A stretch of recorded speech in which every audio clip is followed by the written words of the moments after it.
Starting from when?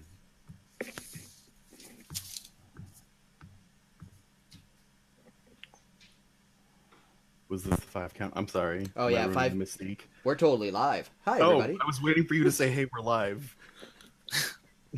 Oh, sorry, everyone. I just ruined the mystique right away. That's on me. So, welcome to Tales from the Tower, Conan the Thief, episode 6 at this point. I'm James. I'm going to be your GM. I'm Brad. I'll be playing Kalimir. I'm Emily. I am playing Ulrika. I'm Frank. I'll be playing Cribben. I'm Justin. I'll be playing Ramesh. And we're going to start off today. Who wants to give us a rundown of what happened last week?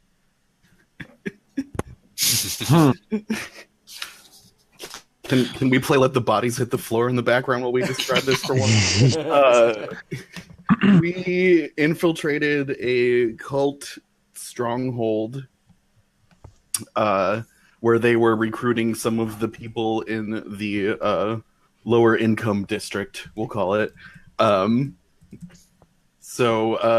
we managed to get ourselves in and get chosen as some of the people brought into the next level of the scheme.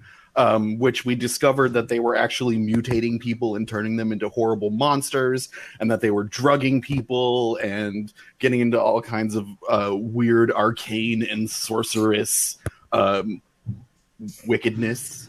And we ended up kind of tripping an alarm or something. I forget exactly what happened, but we ended up having to fight our way out and deal with some cultists and a dude that actually was wielding magic at us, which was kind of crappy.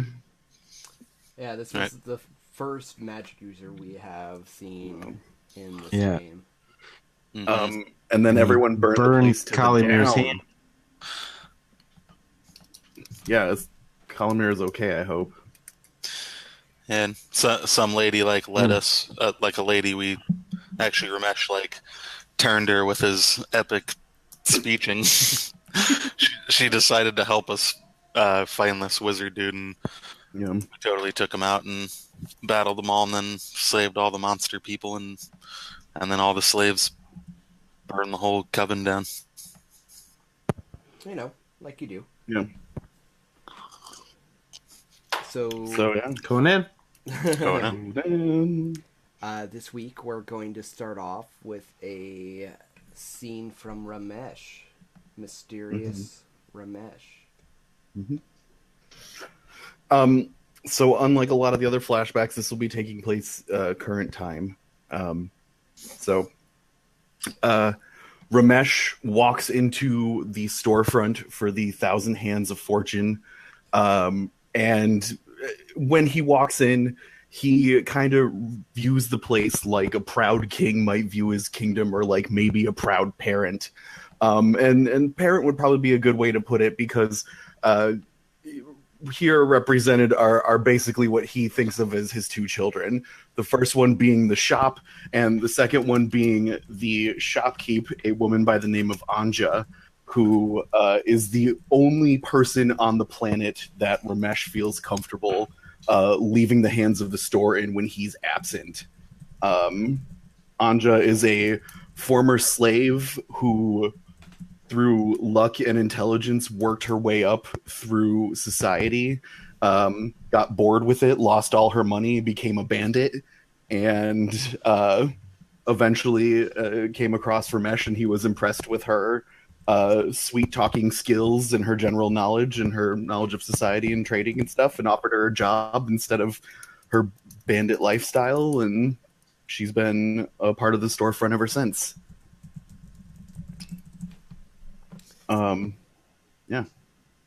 So Ramesh walks in, and as always inspects the same wares that have been sitting on the table for all times, but he still looks them over to make sure that everything's clean.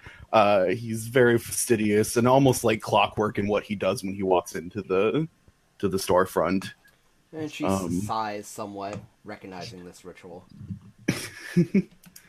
Is something wrong, my dear? Nope, everything is just fine. Tell me, how much money did you make me so far today? She picks up a little sack and shakes it, a few coins jingling inside. Anja, I knew I could count on you. You know, it would be better if there wasn't so much conflict in the city. It's not exactly good for business.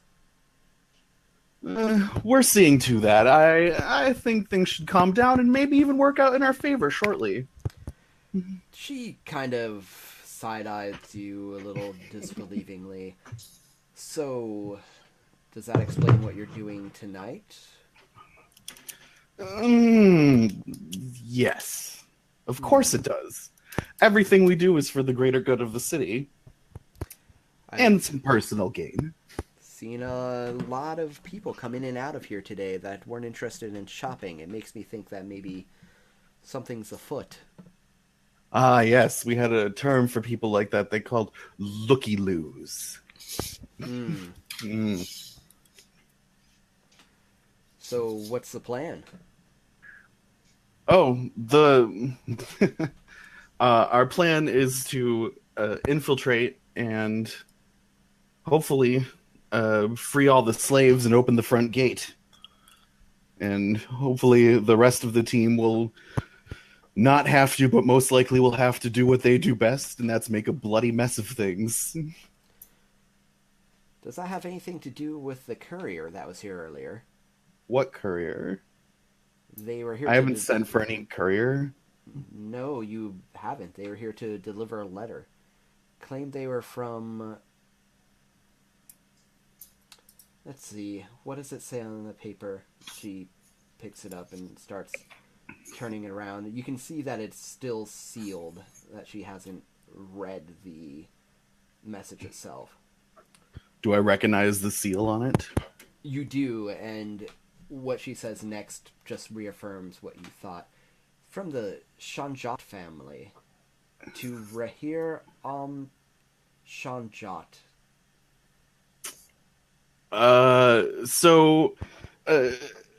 She's a pretty perceptive woman. So at this name, Ramesh like noticeably pales a little bit and gets very quiet and up close and like, tell me who this person was in here speaking this name. It seemed to be an envoy, nothing more, but they said they were from Rahir's sister. And she says that, her tone betraying that you're both speaking formalities, but there's not suspicion in her voice, more knowing.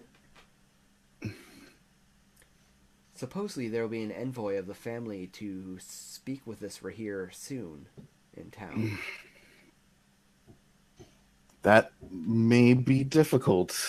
Rahir is supposed to be a ghost. How do you think they speak to the dead?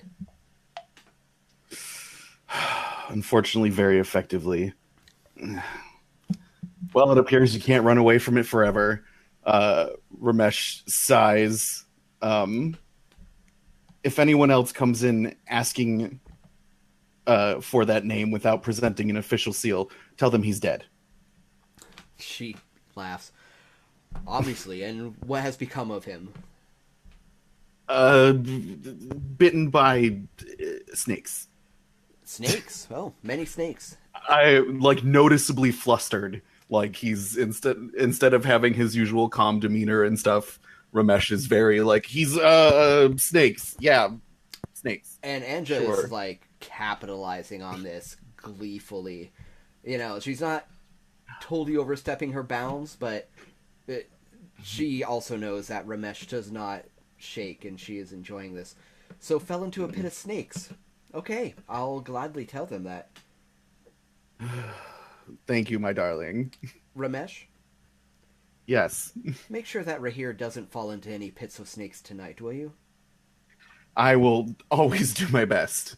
And I give her a very knowing smile and walk off into the back, muttering to myself in Zadaean, my other language. That language. Vendaean, yeah. And off I go, grumbling.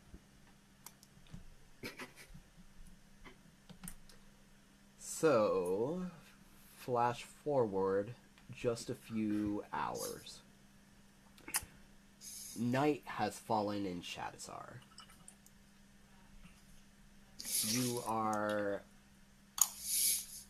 with the rest of the group right now on a rooftop, looking down over the slave quarters that it's been rumored that the staff of the, or the cult of the staff bearer has taken. And rumor's a very weak word for this. It's obvious. Things have changed greatly over the past few weeks. The south and east sides of the area laid along major streets, and they have had heavily fortified palisade walls erected. It almost looks like someone made a fort in the middle of the town. And while the town guard weren't around here often, they are pretty vacant now altogether. There are guards posted every 20 feet on the walkways of this palisade all over the place, and there's more groups patrolling outside. And these groups wear the white robes of the order. However, there are some that you have noticed around the slave quarter that do not wear these robes. However, they are equally familiar. You see some of Yurikar's boys, the same mercenaries that were tasked with protecting the idol that is now in your possession. And then we framed them. Indeed. Yep. Great.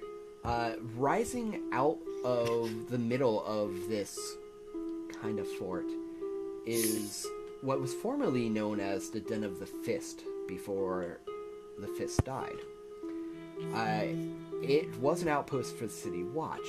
However, now apparently everyone is forbidden to enter, and it is always dark in there, even in the middle of the day. Some have claimed to have seen strange spectral lights in it, however. It has been dubbed the Darkened Tower by any who know it. So you all find yourselves on a nearby rooftop with Gort and Varesh, who have also come to help you with this. A little more gourd action. Yeah. Yes. Gourd smash. There are many other members of the Thousand Hands hidden in the streets below, as well as some of the half-barrels. It's a pretty extensive operation. If there is a way to get into this compound, they are ready to go to pour out the shadows. I believe I may have heard of a way. Varesh turns and looks. A way other than through the gate? Yes, of course. Do you not do your research, friend? I have heard, and keep in mind, it's only a rumor, but rumors are always worth checking into, that there's a secret gate in Ishtar's garden that we might be able to find our way into the slaving operation with. And you all know of Ishtar's garden. It is pretty much like a public garden in the city that borders this place on another edge. What we'd be looking for in the garden, I'm not sure of, but again, just a rumor, friends. So no target? What kind of heist is this?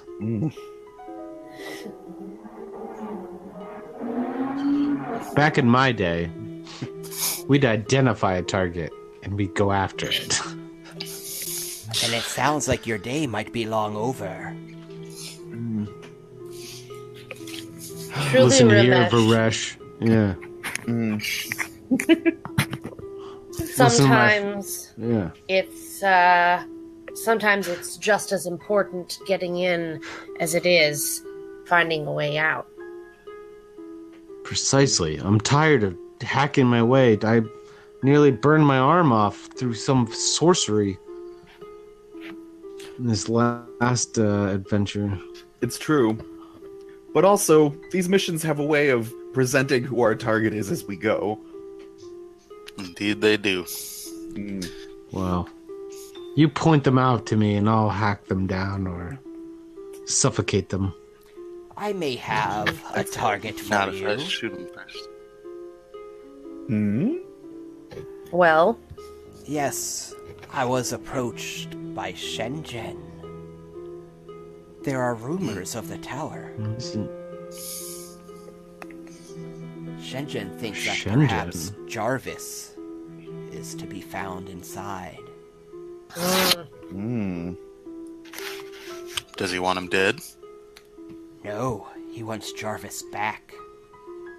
It is said he's willing to pay quite the bounty. I think we can arrange that. Sounds doable. I have my eye out for a certain young man that wasn't able to be bought by one of the city's elite, but that she would reward me handsomely for bringing her way. Two birds with one stone, I say. Sounds like a good money-making endeavor. Yes, perhaps this could be profitable as well as advantageous for all of us. Isn't that right, Gort?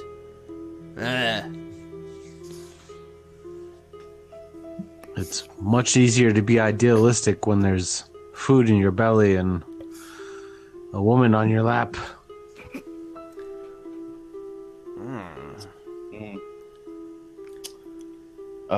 So should we go investigate the garden? I'd say so. Gort and I will stay here to lead the rush in the front, if you make it that far. Don't you worry about us, creepy guy. When we make it that far, my friend. When we make it that far. It's just You'll a matter see of us time. soon, I'm sure. He turns toward you all, his porcelain mask still completely obscuring his visage, so there's no discernible emotion to be seen here. But he says simply, yes, when you make it that far. Kervin just gives him a wink. I'm sure he'll know us by our swath of destruction. I'm sure he'll just stand by while we do all the work. I better see him in there when we open that gate. So, you all make your way to Ishtar's garden. What's that going to look like? What's your plans there? Well, what Um, I would think approach it from the rooftops and make sure there's no guards in the garden itself. Mhm. And then just kind of slip into the garden on the There's a ground. weak And, point.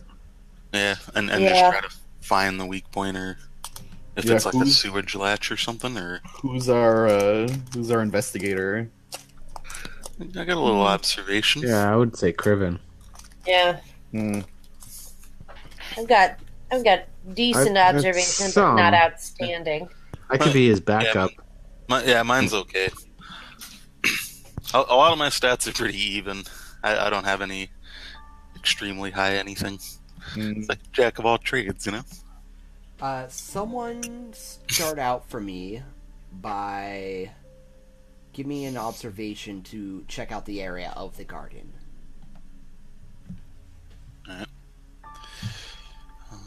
Alright. Can I help with this? Is this a helping? If Yeah, you Oh, I get to reroll one die. hold off before you re-roll that, tell me how you're Okay. helping. What is your help look like? So if Calimere is the one who's Oh. doing like Damn it.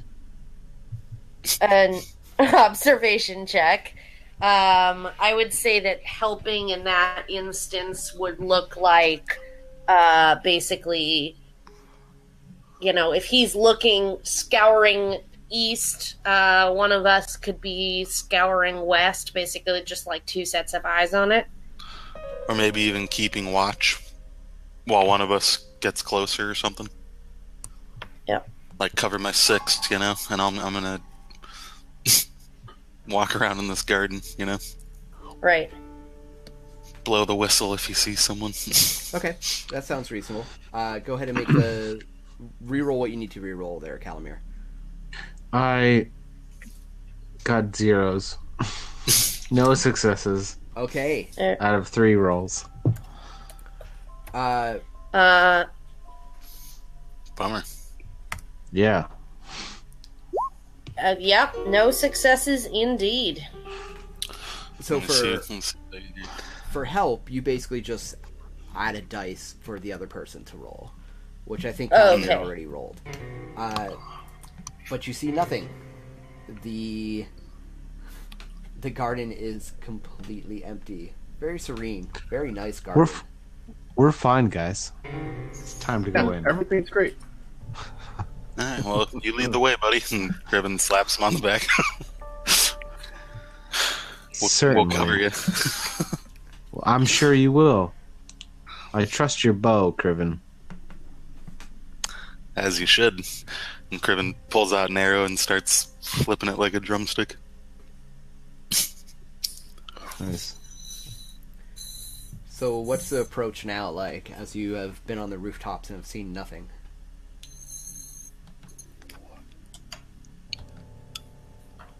Well, is there a maybe a potential spot on the wall that is lower than another, or So what you see has it been maintained? is, yes, it's been meticulously maintained, and there's just a hedgerow that is probably about 10 feet high all along there. From where you're at, you see no discernible entranceway, but it's the border of the garden. What's a hedgerow though? So can we chop our way in there? Probably not quietly. There might be a hole, though, Yeah, like in the wall. like, Or some kind of grate or something. We said meticulously maintained, so hmm Well, you never know. The wall yeah, might but be like kind of damaged. closer down to the ground, like at the roots. well, he said Level. that I didn't find anything, so Okay. Well, from the rooftop. Or from the roof. Yeah, I'd say we should dip down and stealth into the garden and and try to get closer to stuff in the garden. okay. So we approach and check again? Is that the idea? Yeah, like I feel like this observation was mostly to see if there's people in there, Correct. Yeah. like Okay. any guards. So now we're getting closer to actually finding. There's nobody in there. Exactly. Exactly. Yeah. You So guys do go we- first. I'll cover the rear. Do we find a spot in the perimeter that we can potentially approach easily, James? Or at least with mild ease? What do you mean by that? A hole in the hedgerow. You don't see any easy in from the rooftops. Well, we said we approached. Oh, okay. Are you just approaching that? I thought you were still making this as a plan. Are you approaching... Who's approaching, all in all? Criven and myself. How are you approaching? Stealthily. Yeah, probably hop off the roof at like the side of the building, and then we'll just kind of enter the garden and. Okay, let me see some stealth Like rolls that. then. All right. Can I use my stealth talent to mask other people moving in as well? And that is part of your talent, yeah? Yes, up to 5, up to 6 objects or people. Wow. So yeah, that's up to you. Okay. Well, yeah, we should all just kind of keep as a group, move up. Mm-hmm. Yeah, so should we get ambushed in this I garden? shush All of people us, as they're including me. talking about shit. All right, I'll be quiet. Seriously, you never stop talking. But it always works. What if I just stage whisper, guys? It worked. It worked last time. 2 successes, James. Okay. So you're approaching this hedge wall. There's foliage and flowers and whatnot all around. You're all going together. You're helping to shield them from detection. Tell me what that looks like. I'm, I sneak up close, look both ways, cross the street or alleyway, whatever it is, and get up close to their hedgerow and then motion for people to come across, stopping people when I need to, and, generally, making sure people are doing things properly. So you're all in a small copse of bushes and roses and whatnot, close to the wall. You didn't quite make it there yet. Think of this place a little bit like a roundabout, right? It would normally be an intersection, but the streets just connect with a circle instead. And there are some paths. Inside that circle is the garden, and that butts up against the curve of the hedgerow. And there's small paths that weave through it. And you're about to make your way to the wall proper itself, not having seen anyone, when you hear a man giggle and some soft footsteps. He sounds drunk.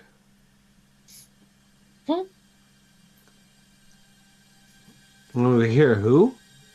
A man giggle. Oh.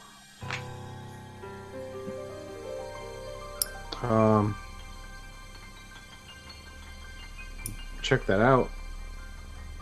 So they sound like they're coming your way. I mean, if they sound drunk, let's just let them go about their biz. Yep. Or garrote. Or garrote. We are thieves and shit's going down today. Can't be stopped by some drunk. That was actually my first thought, honestly. There's plenty of bushes to hide the body in after, I guess, so. Exactly. Drag it right to the edge. So as you're, making these decisions, the man comes into view, but not before the woman leading him does. She has one of his hands, and is leading him through the garden.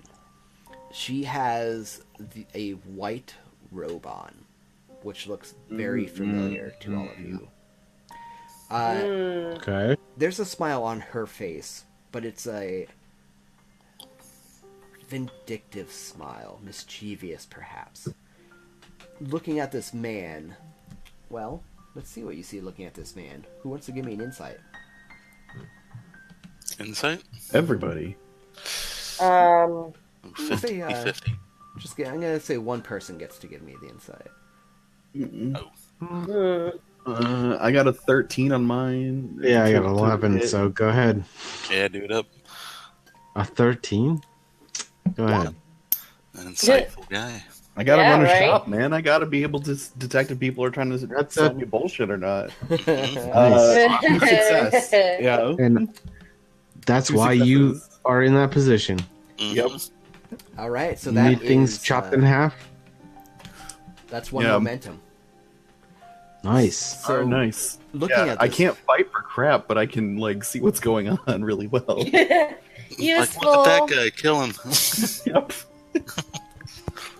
So looking at this man, he is not so much drunk as you first thought, but the way his features slump, the way when he moves, the looseness of his body, you're pretty sure he's drugged. Oh, the lotus. And he says in a kind of raspy, rough voice, "Are we almost there?" And she nods. "Oh yes, we're almost there. Just one more door to go through, my pet. Just one more door to go through."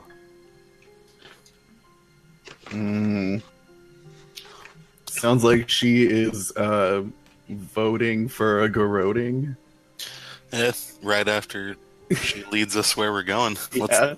Let's Taylor for a minute. Yeah. Yes. So she walks through the path and comes within a foot of you. Let's see what she sees in a nice secret DM roll. Oh, snap. We're all stealthy. I keep quiet for once. You could literally reach out and touch her, and she stops walking for a moment, and he almost plows into her from behind. And he regains his balance as much as he can and looks up. "Do you see the stars? They're so sparkly. They're so shiny." Mm-hmm. And she sighs and almost yanks him forward at this point. Her earlier pretense of niceties gone. And she walks up to the hedgerow. The curved hedgerow. Oh, garrote in hand. So Wait for it. she reaches into the hedgerow itself, her hand curling around something. And you see her body tense as she pushes. And one of the hedges slides back almost like it's on wheels, revealing an entranceway that two could walk through abreast. Can I strike now? Yes. Does everybody agree? I mean, This is Conan, there's no time to wait. exactly. Yeah. Yeah, I'd say we're 2 steps behind you. Yeah, I mean, you made a decision. Go for it. Since I've been watching her, do I get the exploit action? I mean, since we didn't actually start combat. I feel that's fair. Okay. That's legitimate. I'm sure you were watching for weakness at The right moment, right? Yeah. Waiting to pounce. And I'm gonna use that one momentum that we gained, if that's okay. Yeah, go for it. Yeah, do it. That's why I got it for you. 3 successes. It's only needed one. You're good. Okay, so that's 2.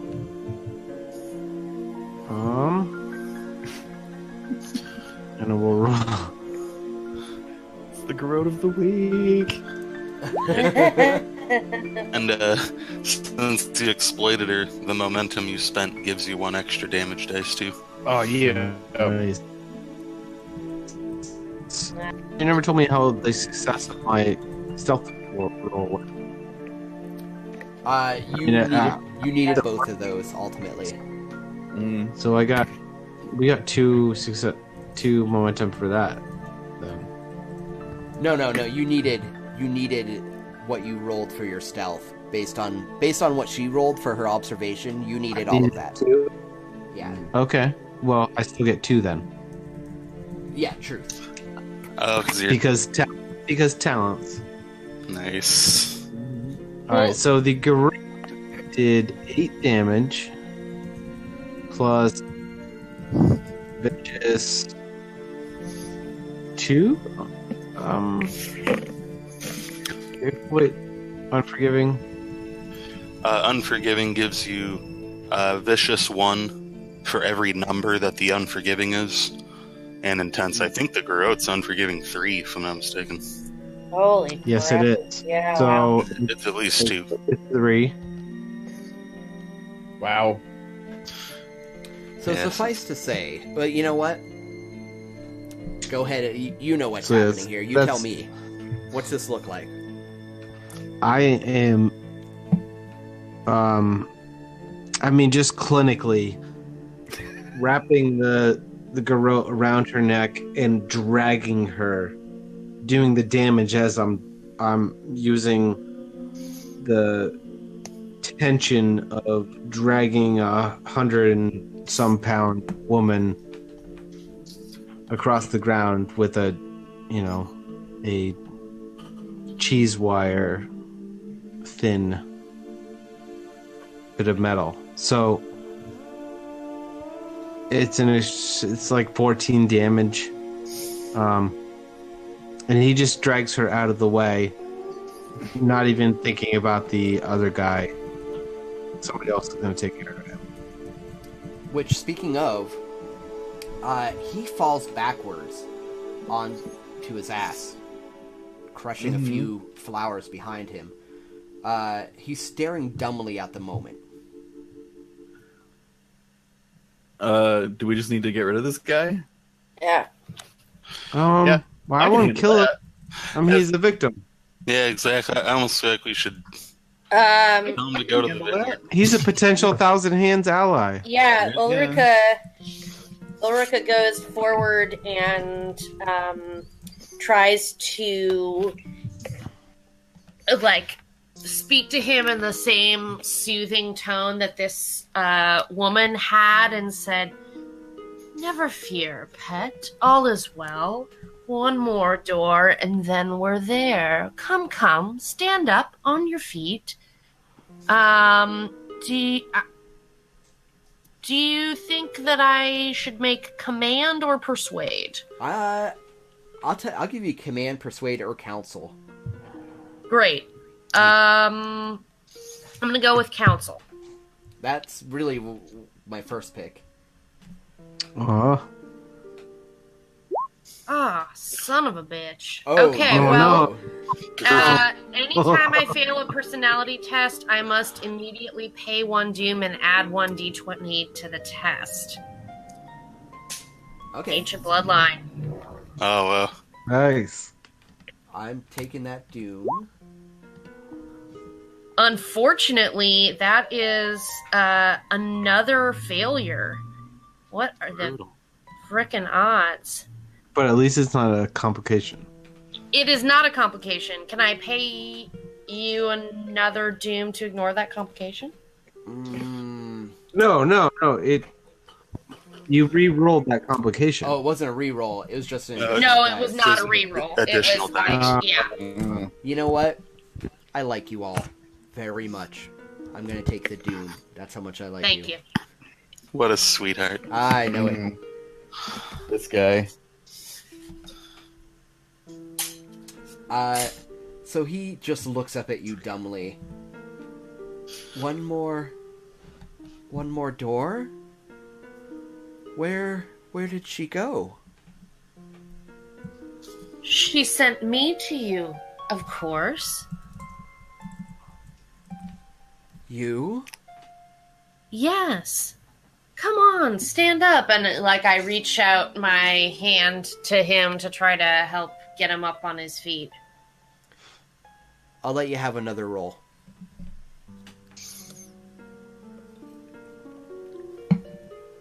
There we go. That is 3 successes. Wowzers. Well, you only needed 1. All right. Okay. And he, rockily gets to his feet, swaying back and forth.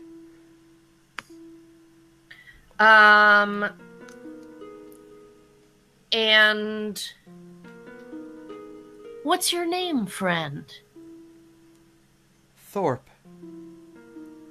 I am Thorpe. Thorpe, tell me about the miracle of miracles that she and I are going to show you. I don't... She was taking me somewhere? I don't Well No. then, away we go. And I kind of like start to walk with him into the hedgerow door. Of which he follows you. What's everyone else doing? Spend some momentum, folks, by the way, P.S. Yeah.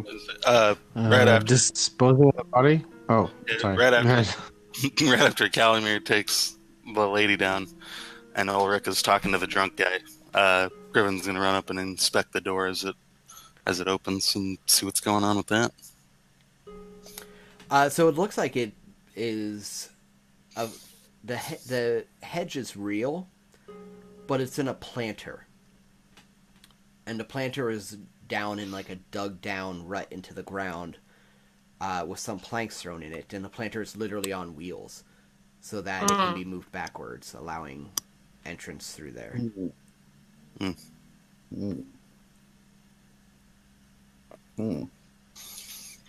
Well, I guess we should head on down, huh? Yep. Yeah. There's an entrance. Out of curiosity, how bloody is this lady's white robes after being garroted? You know, Ooh. um, Ooh. I Give like me- where your head is at, Ramesh. thanks. give Yeah. me a Yeah. D100 roll. Oh, Ooh. D100s. When in doubt, make them roll D100 and stall for time. A D what? GM I'll be back tip in number just a 7. sec. 2. Oh my gosh. There's like the slightest little drop on the collar. Yeah.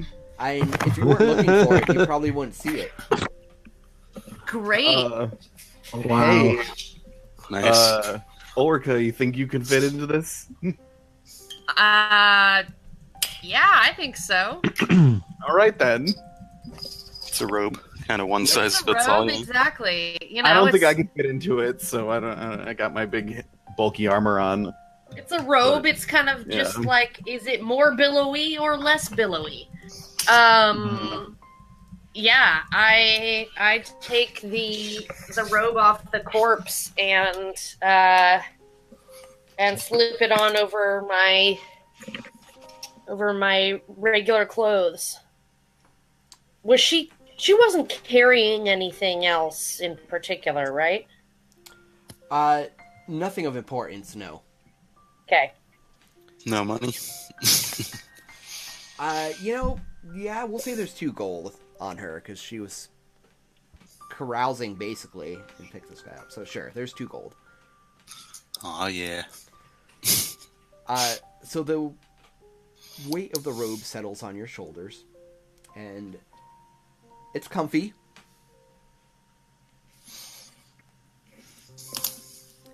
And it seems that your friend is suddenly like, "Oh, there you are." Yes. Mhm. Thor. Come now. Let's go. All right. So is everyone making their way in? Mhm. Oh, sure. Absolutely. Mm-hmm. Try to keep everybody quiet Yep. while we do so. Do we want this guy following us still? We'll take him out if he gets annoying. Like, could I just be like, "You're drunk, go home," and see if that works? I mean, you're pretty good at that. Yeah. Yeah. Might I even wouldn't stack object. us up some momentum. Yeah, I'll spend a momentum on it because I can. For what it's worth, Yeah. you can use this into what you say or whatnot. He seems pretty enthralled with Orica right now in the white robe. Okay. Does that make it harder? I'll spend. trail him along. All Maybe right. we can use him. Orica can. Yeah, like use him as a decoy. Like Yeah, right? He's just gonna be loud, bumbling fodder. I'm not necessarily Mhm. saying it makes it harder. Yeah. All right. I'd say it makes Ulrika's costume more convincing. The dude's obviously drugged with their Yellow Lotus weirdness.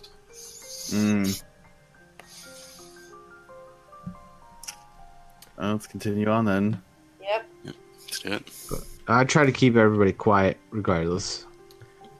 All right, Calamir, I'm kind of bringing up the rear with my bow. give me a roll. Okay, I'm gonna use one of those momentum. Okay. Ooh, Nailed it. Nice. 3 successes. Nice. That's exactly what you needed. Okay, so you make your way through this wall, and I'm sure one of you pulls the shrub back after you all get through. Calamir, you just take but a moment surveying the scene in front of you. The large courtyard, the plants all about. You see the pen next to the tower ahead where you know all the slaves are. And it doesn't take you long before you're instantly leading people away from where you are into the shadows. Because you know it's not going to take long for a patrol of guards to come this way. This area is nowhere near as well guarded as the front, because it doesn't seem like there is a way in. But you know that they'd be fools to not guard it at all. So creeping through the underbrush, staying close to walls and shadows, you see 3 dogs ahead, sniffing the air. Obviously guard dogs, obviously there for the exact purpose of finding people like you. And Okay. they move in your direction and stop and sniff the air, and you adjust, taking everyone a slightly different direction and pausing when you think it's appropriate. And then they move again, and there's a slight growl, and you move everyone else again, back, forth, and there's this game of cat and mouse that happens as the dog moves and you adjust, keeping track of which way the wind's blowing, where the light is, what kind of cover there is.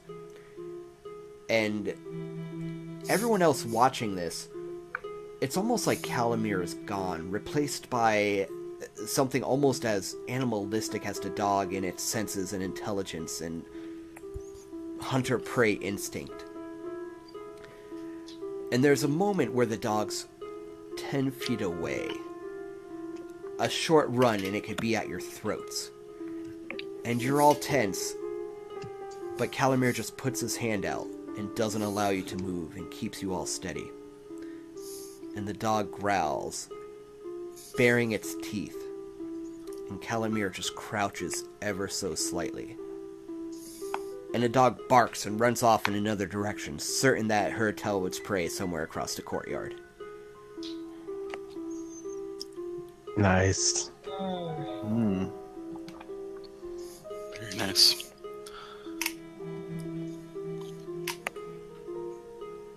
So you continue on Yeah. toward the pen, where, if rumors are correct, you know that Jamil will be Jamil the Thief Taker. Jamil. So Jamil, you've all heard of, and we've talked about it, but for the viewing public, Jamil the Thief Taker appeared in this. Jamil the Thief Taker appeared in the city a few months ago and has been intent on bringing law to this lawless place. So it only makes sense that he has teamed up with this new cult of the Staff Bearer who wants to bring the gods back to Shadowzar.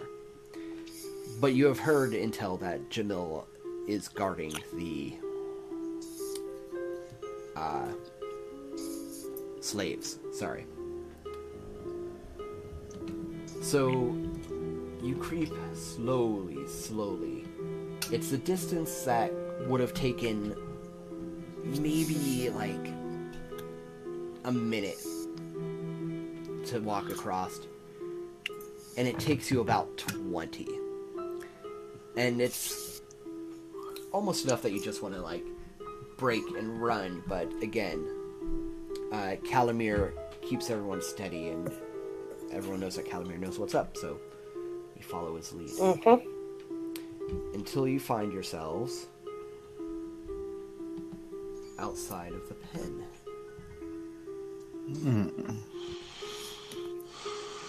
I guess the center of this map is the tower. The center of the map is the... So what you're looking at on this map, and let me situate it so that everyone can see it. Give me a sec here.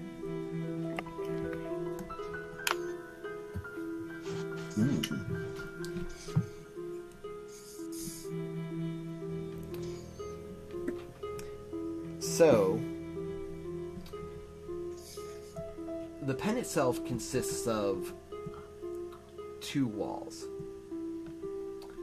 There's the outer wall, which doesn't have any gates or anything. It's just like a little perimeter wall with an entranceway at either side. And then there's the inner wall, which houses the slaves themselves. So, basically meaning these are the slaves. This is the gate. And this... Whoops. This is all of you down in the corner. Mm-hmm. Just, yeah, kind of in the courtyard outside of this pen thing. So, Okay. And it looks like there are 7 guards plus Jameer. there I'm are... counting 10 I guards. see eight guards in. Yeah, There's one right outside the 4, door. 5, 6, 7, 8, 9, 10. There's 2 more up here. Ah, there's 2 more up there. I didn't Damn. even see them. Yeah, and Jamil. That's what you're looking at. Okay. So, Mill's the one with the shield. correct. Okay. So I'm going to, if you want to continue your stealth approach, I'm going to have you re-roll against Jamil's Okay. observation. Get some help here, Kervin. Yeah. I can help And- out by Just to, I mean, we probably would have figured this out by now, but I have a 12 and a 5 expertise in stealth. Yeah, Okay. yours is a little higher than mine. Okay. So, Tell me what the help looks want to help like. me out here? What's Yeah, that? well, help he look knows to keep, help keeping everyone else. Keep everyone else in line, and me and Calamir have worked together a lot. We know our signals, Absolutely. like?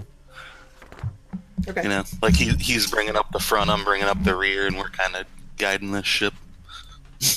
That is completely... To a new dawn. Yes. 4 successes. Nice. Take that, Jamil. Yeah. Jamil Taking who? thieves. Jamil, freaking dead. Jamil what? Jamil only alive for a short period of time. Yeah, that's right. Yeah. Jamil, white voice of Steve Urkel. Right? Hashtag Yeah. Conan. Did I do that? And Sonic the Hedgehog. Did I die for that?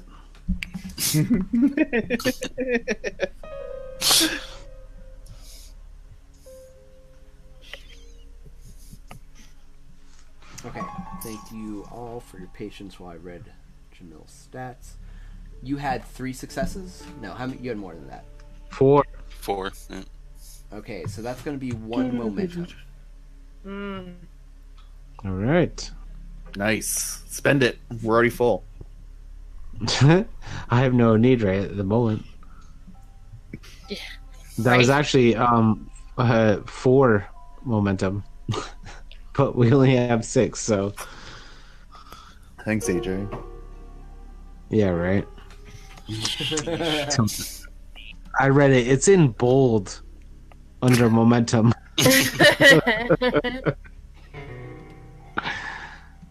Hoping against hope that AJ did not tell the truth. Right? Should we just, trust the wisdom of a random person on our? He could have been a plant from Right? Exactly. You all Feel our never know momentum. how much I paid AJ. Second DM, double checking all the. Just want a scone, man. Alright, so tell me, Who's the We real ain't got what's happening? What's it look like?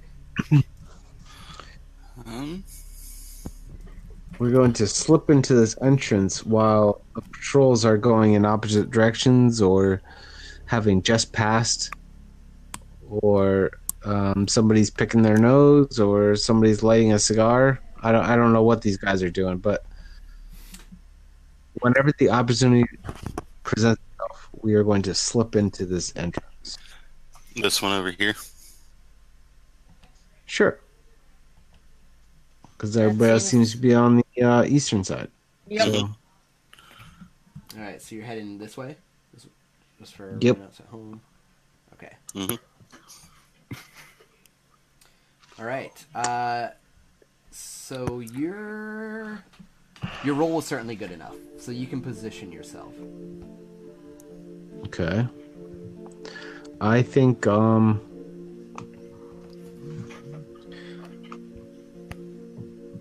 thousand hands. I don't think we have any option but to shed some blood today. Shed some more blood today. Let's do it. Yep. 1,000 hands, assemble. Thousand Hand Wonder Ring activate. Beep. Form of Pile of corpses. yeah. So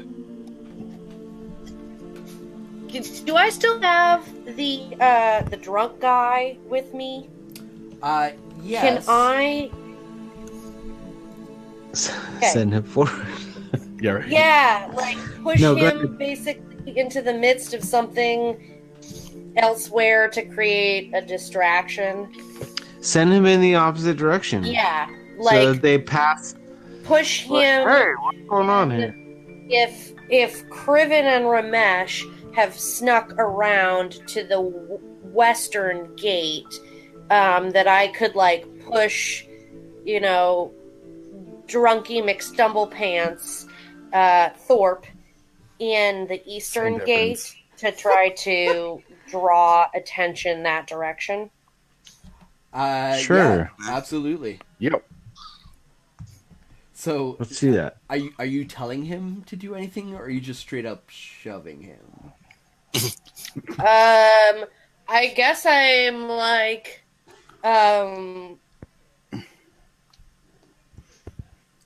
Thorpe, my pet. These men want to hurt me. I need your help, my brave protector. Get them! And then I shove him in there and see if I can get him like This is your riled up. final test. Yeah, right. Beat up these guys. Okay. They said you look like dorks. So, let's find a good mini for Thorpe real quick.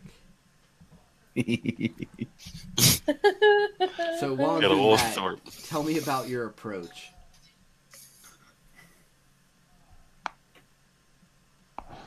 Who's Because you're all coming around the other Orcas side, or right? everybody else? Yeah, because you're all coming around the other side, right?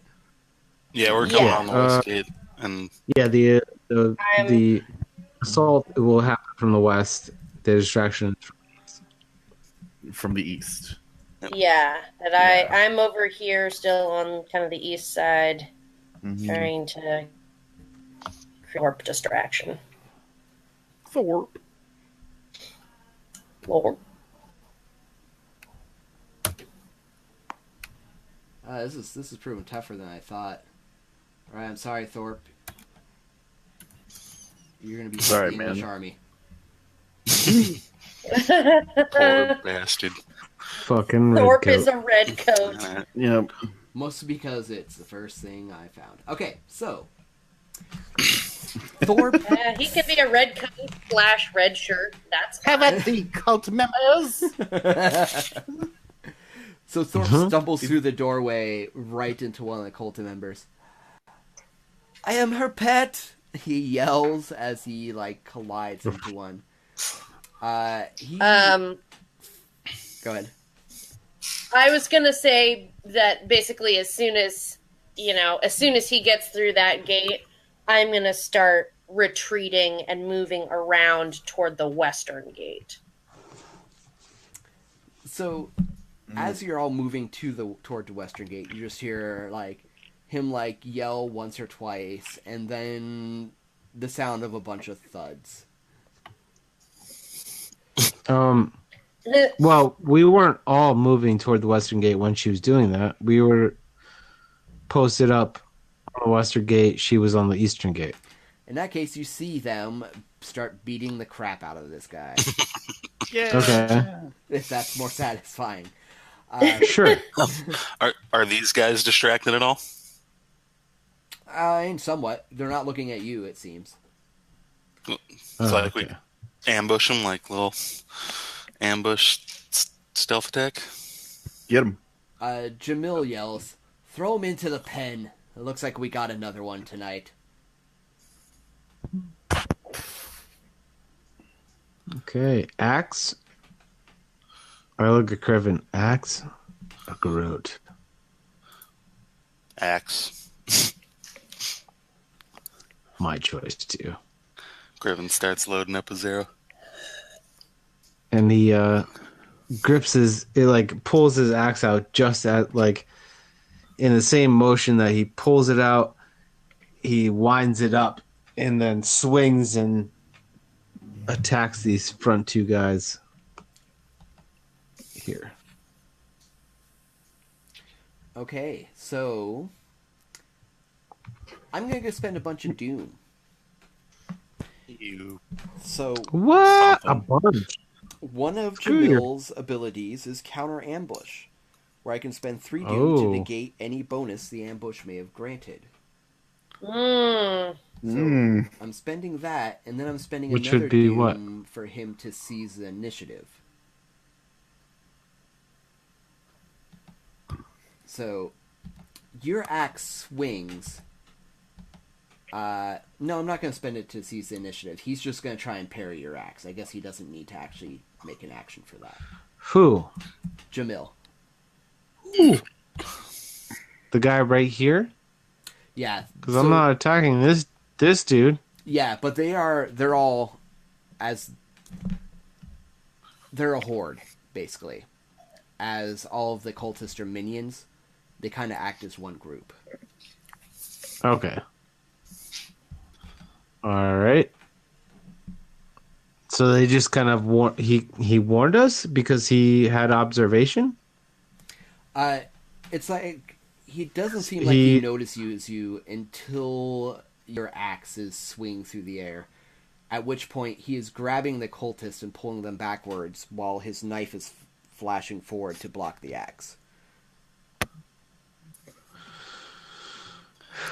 Ruining our ambush. Okay. So they get a parry, Yes. is what it comes out to? Yeah. All right. Well, I'm using a momentum.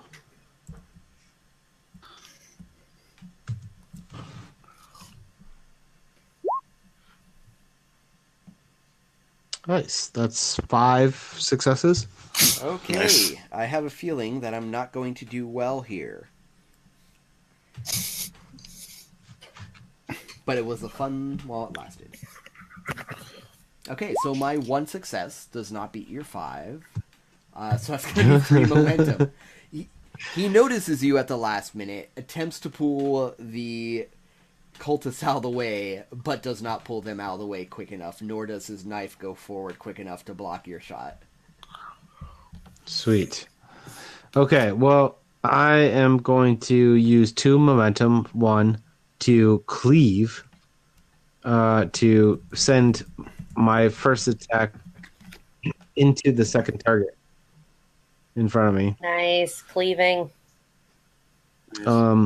Which will do half damage. But I'm also going to use one momentum to add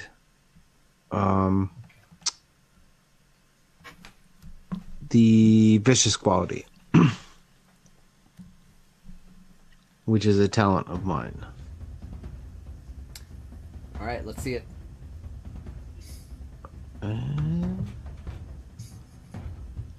Pull at the right window.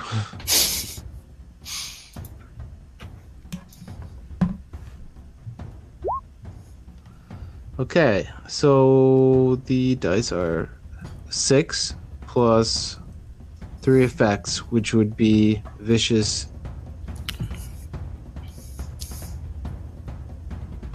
Vicious 2. So 6 plus 6, 12 points of damage. Plus intense, which adds another. So 12 points of damage, plus an additional wound.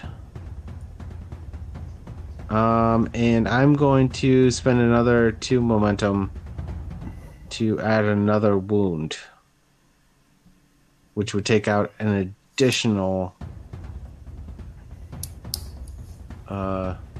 minion. Correct? So, any piercing? So I did 4 wounds potentially. Potentially. Piercing. There's no piercing. There's no piercing. Okay. Yeah, this is a mess and a half. Yeah. Deal with it. Alright, so cultists. We make best. Well, unfortunately, their armor is not going to be enough to negate the wound. So you did 12 damage? Yes. Okay, so 12 damage is going to be... And each wound does an additional wound, or only the first wound does an additional wound? How much damage did the initial damage do? How much wounds would it... Intense is just if you take wounds, you take 1 additional wound. Okay, Yep. so then that's not going to spread out wounds amongst multiple people. Well, yes. Minions, it would. Correct? Man, I wish those folks that were watching last time were watching today so I could check up on that. Well, I'm pretty sure that's how it works. With minions. Like, you do an additional wound, or that spreads to an additional minion. And then adding my new Killing Strike talent, if I spend 2 momentum, I can add an additional wound. I would think Or the intense would just affect everyone who was hit, I would think. You know what I mean? Like everybody who was hit with damage would just take an additional wound, you know, like the 12 would cut through probably 2 minions, and then your secondary target would hit a third, and they would all take an additional wound. Harms inflicted on one creature do not carry over to the next, only the total amount of damage.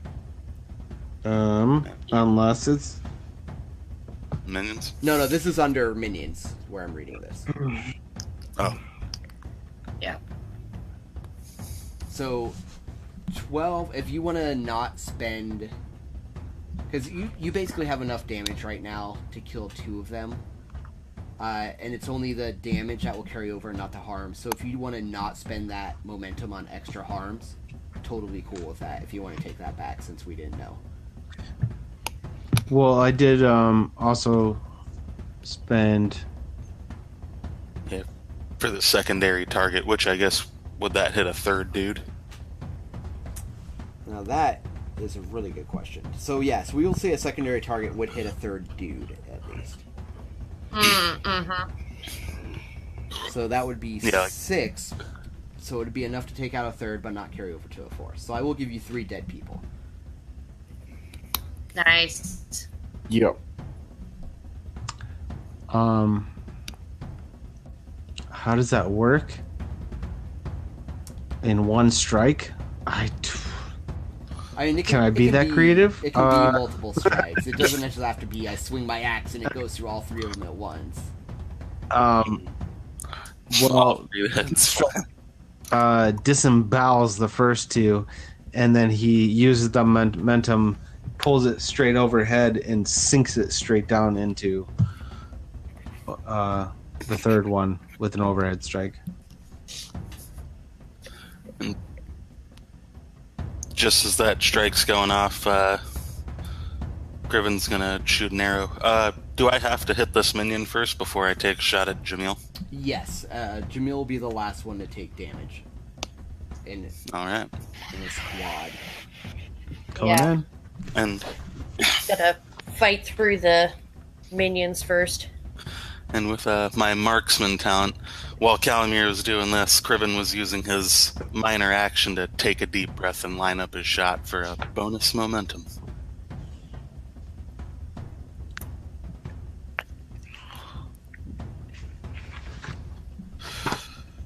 Which I will spend on the roll.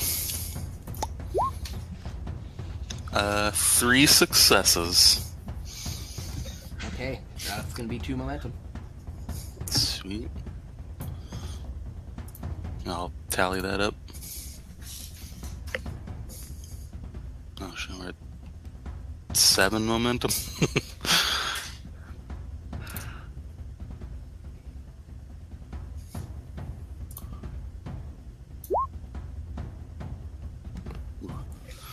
I will re-roll 3 of those zeros with my accurate talent.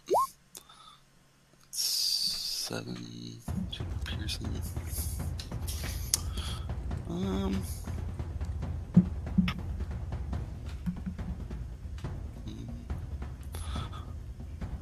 Yeah, I'll take that. 7, 2 piercing. Okay, that is going to be enough to do in the last cultist in that group. So I am now spending a doom to seize the initiative. As the people are cut down in front of him, Jamil drops his knife, scrambling backwards, and yells, "Kill them! Kill them all!" And as he scrambles backwards into the next zone, he's going to shoot with his short bow that he uses a... Oh no, because he'd have to use his minor action to move. He couldn't draw as well, so... Okay. Scratch the dropping the knife, he just scrambles backwards to get into the next group of minions there. Alright, continue on, players.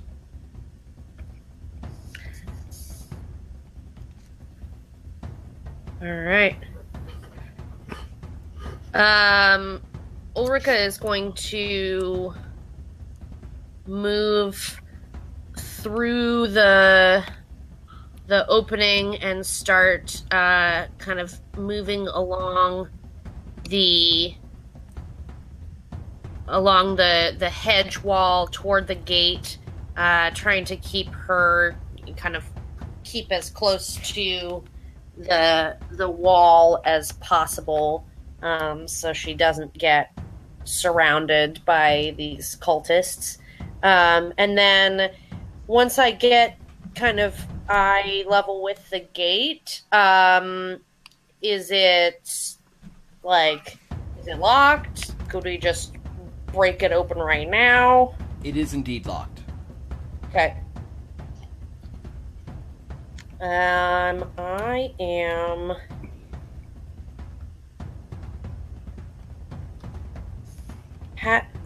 would be like a thievery check to use lockpicking tools? I'd say thievery or craft. Okay. In that case, I'm gonna go with craft. And we've got momentum to spend, so I'm gonna spend 2 of it.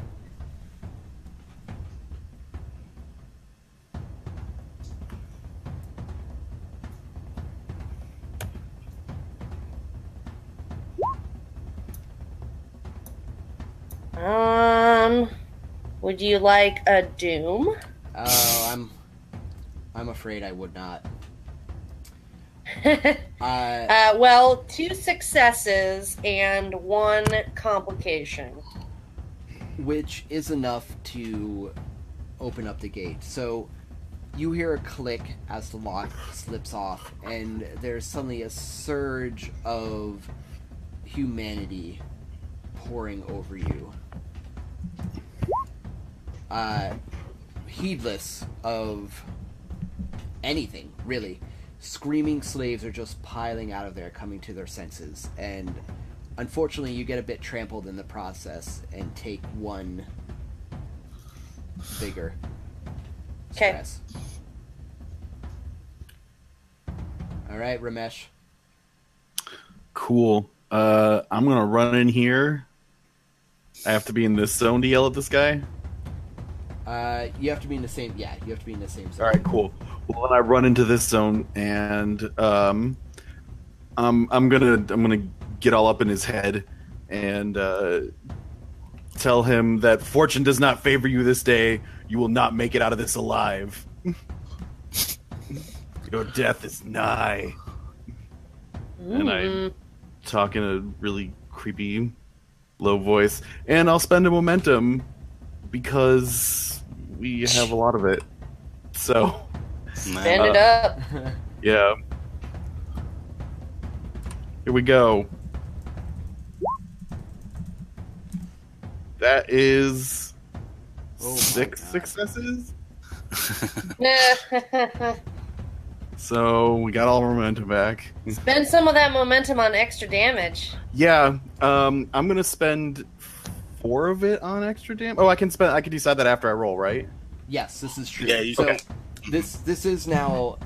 He has joined another squad effectively as well. Just so we're clear. Okay, I'm hitting him first and foremostly though. Unfortunately, for a squad, you have to take care of all the little people first. Okay, so and I have to spend 1 extra thing to hit each individual squad person? No. Damage will carry over. So if you do say All you do 10 damage. I do 10 damage. Oh, really? No. Oh. I was just... So say you do 10 damage. The first 5 is enough to do a wound, and this is, soak notwithstanding. So that would kill one of the minions, meaning you'd have 5 damage left. That would go over to the next minion. If you did 20 damage, it would be enough to do a wound to every single one of them. Again, barring... Okay. So, I will roll my combat die, and then I'll add some die to them if I want. Do I have to declare anything for, piercing or anything first, before this goes? No, you can spend piercing afterwards. Okay. Yeah. Yeah, you roll the damage and then you modify the damage. Alright, so that's 8 damage right there on the die, with 3 effects popping off. So everyone's stunned. That's for certain. And then I will spend 1 of that 6 to give it piercing, and then I will spend the remaining 5 on damage. For a total of 13 damage with piercing and stun. Damn. 13 To their damage. brains. To their brains. Okay, well, cultists aren't exactly the hardiest folk, you see. So, No. That's usually why they become cultists in the first place. indeed, Right. easily Because manipulated. they're very valuable. Yeah. Easy to manipulate. Just generally vulnerable to force of personality. Mm-hmm. So, they all start stumbling backwards except for Jamil, who turns and looks at you as the cultists fade backwards from him, to be consumed in the stampeding tide of humanity that has been let loose from the slave pens. You see them go down, and you hear the sickening crunch of their bones being ground by feet underneath. Cool. And now... Take that, establishment. Without further ado, the bad guys. Yeah. The bad guy. Right. He's got his 3 lackeys out there. So, Jamil, you already had him go, right? You He- spent a doom to use the Correct. initiative and have him act? Yeah. It is true. Oh, so Jamil's gonna have to sit there and pee his pants. So these guys push their way through the throng of slaves exiting the. You know what? Let's find out. Let's give him a movement test, which is something I haven't really played with in this system. Alright, so this is for the first one. Hmm. You know what's great about minions? Good luck, The buddy. one dice they get to roll to do things. Haha. Mm-hmm. It's because you're a minion. Lame. Oh. You're dead. Next to... No. Nice. Okay. Bitches, Jamil, you're all alone. So they cannot get in the door. They are all still right here as they can't get past the slaves stampeding outward, leaving Jamil indeed all alone. So that's the end of the round. You have to lose momentum. Oh no. No, that was actually one of the rules AJ said. Oh, that's right. You it's only at the end lose of an one action momentum scene. at the end of a scene. AJ! Yeah. Oh, yeah. Uh, Oh, in fact, we're up 1 because I forgot I gained an additional momentum for successful persuasion check. Boom. but Hey! I'm gonna spend some doom. Jamil, terrified. Well, I mean, yeah, he's shaken. Let's face it. I heard Ramesh's part demon. All I'm saying. You want to come this way? Terrified and alone, runs forward toward Ramesh. Indeed, with No! his long knife. Ah, weapon's my only weakness. What have you done? He yells as he swings his knife. That I am going to spend some doom on the attack. I want to parry you with my fan. I take a doom back. Oh no, I don't, because your fan has parrying. Yeah, it does. Haha! I'm gonna spend a momentum on this parrying check here to roll an extra die for it. Alright, so you're looking at 4 successes. Oof. Oh, damn. What? How about 1 success with a complication? That's almost as good. Alright, so that's going to give him 3 successes, because I'll take away 1. He needed 1, so that gives me 2 doom back. And honestly, I'm going to... So I don't see things going well for Jamil. He's going to spend that doom directly on extra damage. No. You. No. Now I'm Just- gonna have to drive him insane. Not if I shoot him a bunch first. Yeah, alright. It's coming. Well, if I'm still gutted on his sword, I might have some choice words for him first. So. Unforgiving. Anyone know off the top of their head? I still have not got these down. It only works if you exploit him first. Okay, cool. I get unforgiving and another one confused sometimes. Mm. Okay, so his long knife flashes out towards your right arm. I am going to spend 1 more doom on piercing. Okay. So he bypasses 2 points of armor and will do 5 damage. Do you have armor on your right arm? Yes, I do. What's its value? 2. Okay, so that's... The piercing is going to be just enough to bypass that. So you're going to take... Yep. 5 vigor and 1 wound Okay. as his dagger bites into your arm. Okay. And now it is the hero's turn. I use that term Where lightly. where's my wound? On your right. Your right arm. Okay. Brutal. I don't know where to mark it on this sheet thingy, so It's just like make a mental note. Just kind of put it. Okay. Yeah, I got a wound. All right. So that does mean that any physical activity you do is going to be one step higher now. Physical activity is terrible. Yeah. So being as you're yelling at people. I'm gonna, if we're back to the hero's turn, I'm going to kind of laugh maniacally as this guy's like gutting into my stomach and scream, "You think this will make a difference?" and spit some blood at him as I intimidate him again. Oh my god. And I'll spend a momentum. I'll spend it to make it, right? Right? Yeah. Yeah, Story. very true. Yeah. Fuck this guy in particular. Whoa. Oh no, complication. Ooh, but So that's so one, many 2, 3, successes. 4, 5 successes though. Do you have a 13 in your skill? Do you have a bloodline? What? Do you have a bloodline or anything? Do I have a bloodline? Yeah, you can re-roll with bloodlines. No. I don't know what you're talking about. Ulrika gets to do it. Yeah, the ancient bloodline thing. Yeah. Oh, I have no idea what my bloodline is. So you're good. You don't. Well, Yeah. you're not like me, like the rest of us.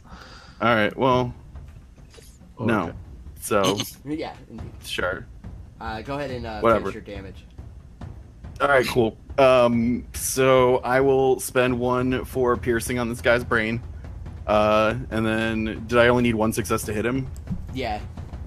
Okay. So I'll spend. Oh, let me do my damage. Sorry, everybody. Let me just do this here first.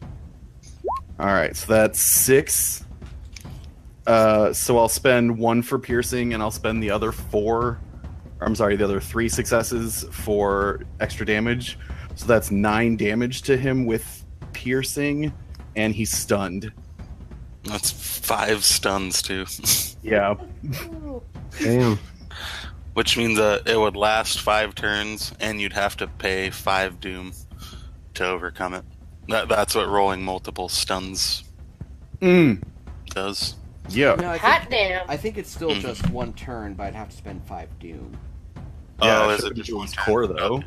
Yeah, because each room lasts 1 turn, but it's all the same turn, if that makes sense. You know what I mean? Okay. Okay. But in any case, okay, so complication. Yeah. So he withdraws his long knife as you're doing this, as he literally looks like he may have just shit himself. You don't feel it as you lose 1 more vigor from the knife being withdrawn from your arm.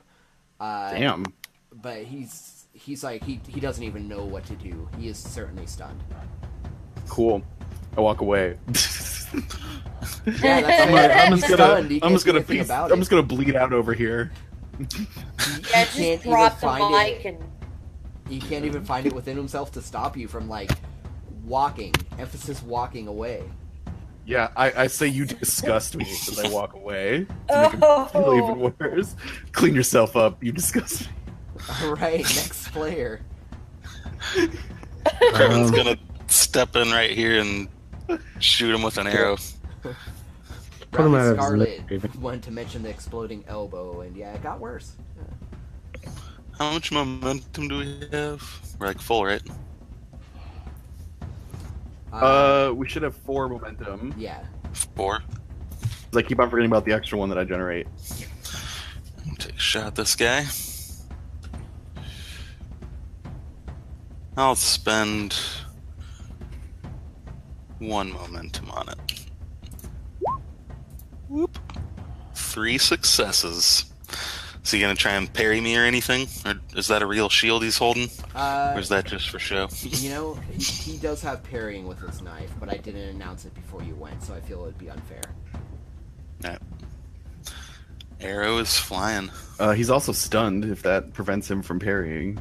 Oh, yeah. I guess that's a good point. He's just standing there waiting for me to shoot him. He's just wallowing in his own shit right now. So, All right, Aren't we all? I'll re-roll those 2 zeros with my talent.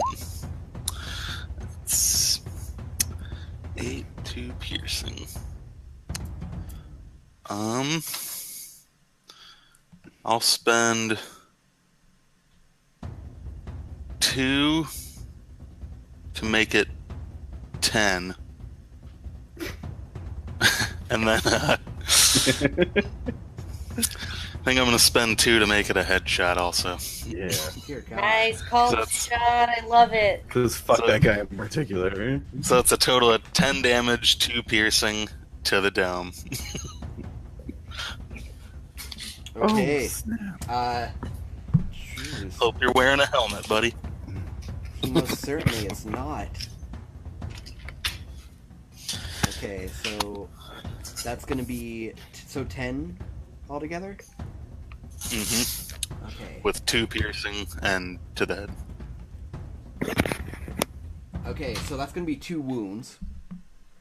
As, yeah, your blade smacks into his head, opening up a wide gash from his temple above his brow, and blood is pouring down into his eyes.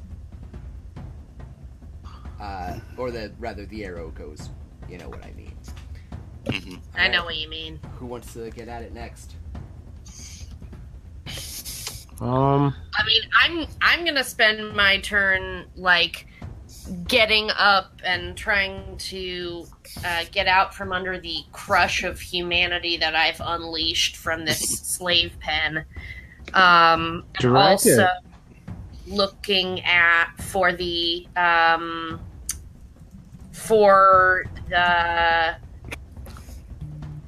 boy that noblewoman from my carousing asked me to look for, as well as the other shit. There was one other person that we were looking for in this slave situation. You were looking for them Jarvis. in the tower.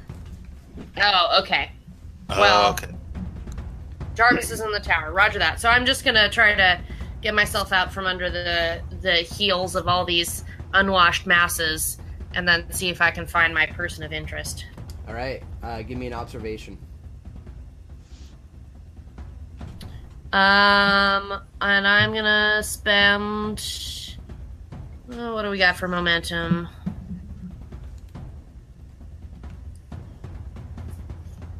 I'll spend 2 momentum.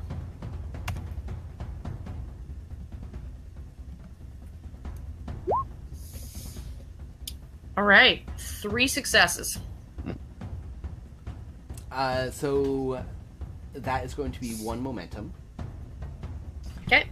As the slaves continue to pour out, you see one matching the exact description that noblewoman gave you. And I reach out and grab his upper arm and say, "Come with me, boy. I have a job for you." Who are you?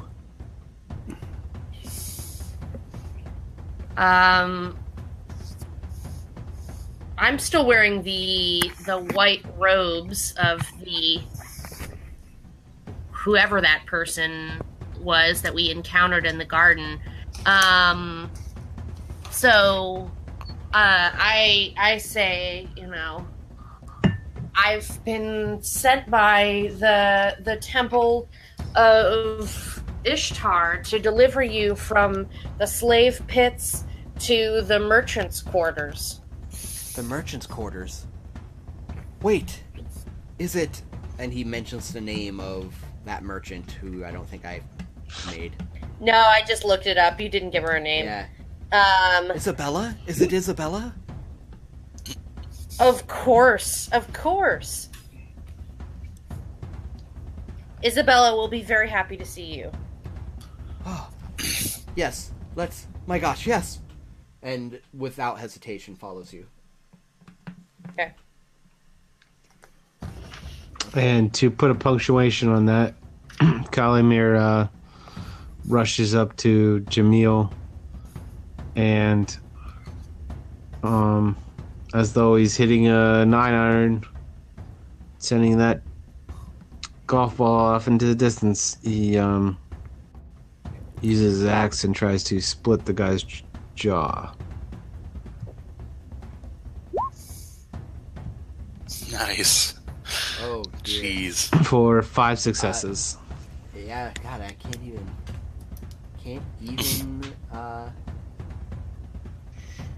block it. Okay. Nope.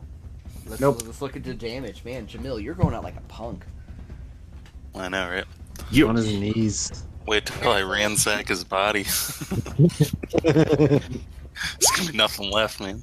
Oh, I get to re-roll 5 of those, and I only want to re-roll 3. Wait, what? Really? 1? Oh, 1 plus 5, 0.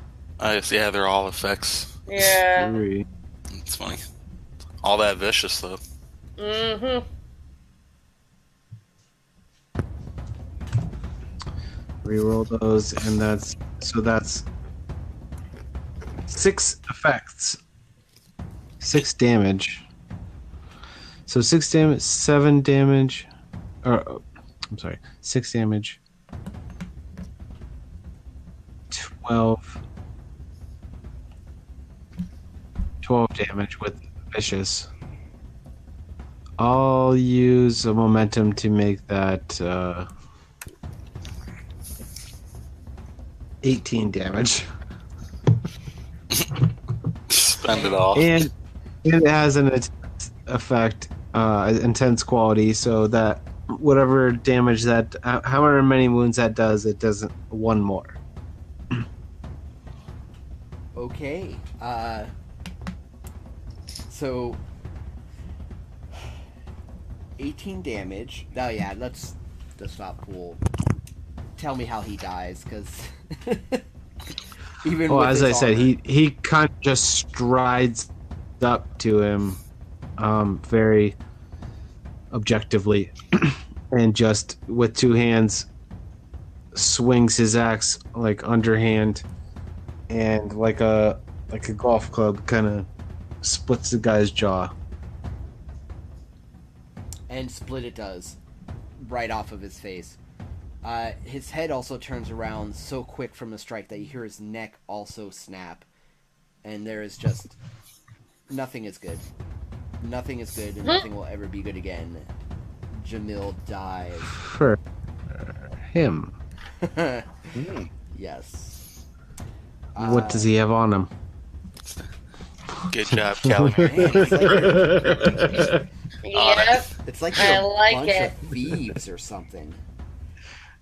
Criven's in this. Jamil has a long knife, a short bow, and nothing else really of note, but he does have 6 gold.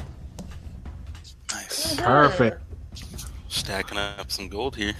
I know. Okay. I'll take those arrows. So Yeah, if Unless nobody, someone else can use a bow. I'll take that knife if nobody else has eyes on it. I'm good. Sure. Enjoy. Does anyone else shoot ranged weapons at all? I'll All take you, the 6 man. gold. Nope. Hey, we're splitting the gold. Whoa, No. I didn't get any weapons out of this. I feel like I should get more gold. Right? I feel like I have a bigger share. And I'm happy to make a persuasion check to back this up, So, guys. folks, while this you can have happens, a bow, Ramesh. this seems like a perfect time to cut to break. We'll be back in about 5-10 minutes for the conclusion Cool. of episode 6. The best is yet to come. Unless you're playing the game, then it's the worst. We'll see you in a sec. But the worst. Oh, what? Who said that?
Hey, welcome back, everybody.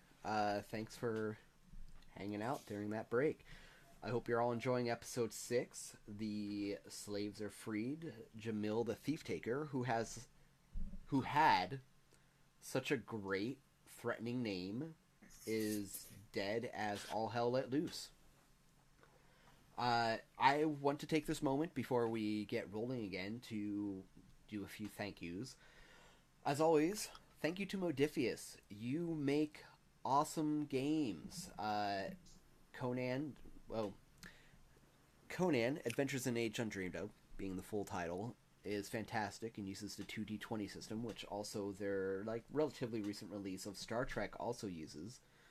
So if you like fantasy, if you like sci-fi, they're both great properties, and they did wonders with him as well. You know, when something like this comes out, like something that kind of hedges on like Conan or Star Trek, like big properties, something that people care about outside the realm of RPGs, I always think like, is this just going to be a quick cash grab?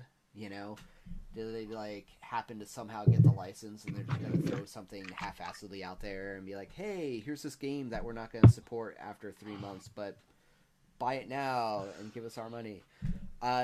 No, they've really put together a super solid system that feels super pulpy. And my Dungeons and Dragons games feel very different than this game does. Which, if you're interested, you can listen in on at Crumbling Keep Presents The Isles of Samsaris, which is our podcast. You can find that on your favorite podcast app. But anyway, Modiphius, they do great things. They have a lot of other great games out there, too, that I won't bore you with at the moment. Though, on the subject of Conan, next week is big. Next week, we are going to be giving away a copy of Conan the Thief. This great supplement. Conan the Thief. Conan the Thief. This fantastic supplement is what we use to run this game we're playing right now. Everyone made characters out of that book. And, I always kind of wondered, would an all-thief campaign have enough to, keep it going and enough to hold it, Or is it going to peter out after 2 sessions? No. If this is any testament to that, it's been great. It's been a very specific type of flavor. We created ours purely on the random rolls in the tables, the character creation tables that the books provide. Yeah. It really adds such a huge dynamic in character creation. Yeah, they let you select them, the background aspects if you want, but even just rolling for them, it all comes together well enough, that you come up with these cool original characters. And I even remember we rolled for our first characters in that previous campaign, and I remember being like, man, what is up with my guy? But then after a bit, I kind of just came up with a cool story, and I ended up really loving Barden, man, my little crafty pirate man. He's freaking sweet. Yeah. This system is so centered around character creation, is centered around story. You have to pick story aspects for your character, and that translates into stats as opposed to vice versa. Absolutely, which is pretty awesome for setting up a character that just really feels it has the flavor of your background built in. Mm-hmm. Yeah, totally. By the time you're done making your character, you know who your character is. But next and week, even the classes in the game are kind of they're just splashes of flavor more than being this definitive thing, like a fighter or a mage. It's kind of like you're a warrior, but doesn't mean you're not some bandit homeless guy or even some nobleman like a samurai or something. That's studied also in sorcery. Who knows? Yeah, who knows? It's all a lot of times when a system boasts a lot of character customization, I honestly, I know this is weird to say, but it gets to be kind of a turnoff for me because it just starts to feel so bloated. But this feels different. somehow, because there is tons of character customization. There's all kinds of skill trees you can go on. But the thing is, like, all of these just serve to make your character feel more distinct and real, as opposed to some power gaming nightmare. Yeah, right. Yeah. Yeah. But on that note, so next week's big. We're giving away Conan the Thief, and on top of that, Woo! you know, Woo. you cheer now. Free stuff. Our viewers next week get to vote on who lives and who dies. What? Yeah, don't... What? This might be the first time the players are hearing about this, so... I don't want Crumbling to die. No, No. Well, then you better hope people vote well, right? Just gonna throw us out there. I hate you, James. I'm giving myself extra doom. But yes, so tune in next week, win a copy of Conan the Thief, and get to vote on who lives and who dies. More information on that contest will be forthcoming. Follow us on Twitter at Crumbling Keep, and check out our us on Facebook at facebook.com/crumblingkeep. And more details will be coming. We'll be briefing you throughout the week. It's going to be big. It's going to be awesome. Now I'm scared that I shot that guy in the back, you know? Cribbin looks like an asshole now. Just had to go with that guy. Everybody, I'd like to throw it out there that I freed all the slaves, so you're welcome. Oh my gosh, now I'm breaking stuff. I'm sorry. I mean, Ulrika, that's what we're here for. I mean, You did exactly what we were supposed to do. I'm not going to be here next week. Does that mean I automatically am the one, or does that mean I'm exonerated? Oh, that's right. I'm just saying. Yeah, the one- is it going to be me? Personally. Does every little thing I do never seem enough for you? Maybe that's why you're not here next week. Your character died. Well, And I'm just saying, the 1 week that Ulrika is involved, or not the 1 week, but nothing has burned down so far. I'm just saying. Well, Right? hey, we haven't walked away from this place yet. It could That's true. well be on fire by the time We could light it on fire on our way out the door. You never know. so on other notes, thank you, Roll20.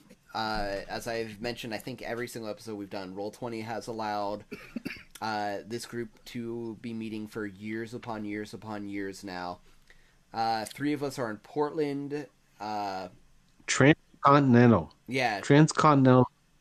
we are all over the place on this country, and figuring out time zones has been, rough, but Roll20 has allowed us to even make it happen. And, stories are great, role-playing games are great. The best part about it is having an excuse to get together with your friends every week.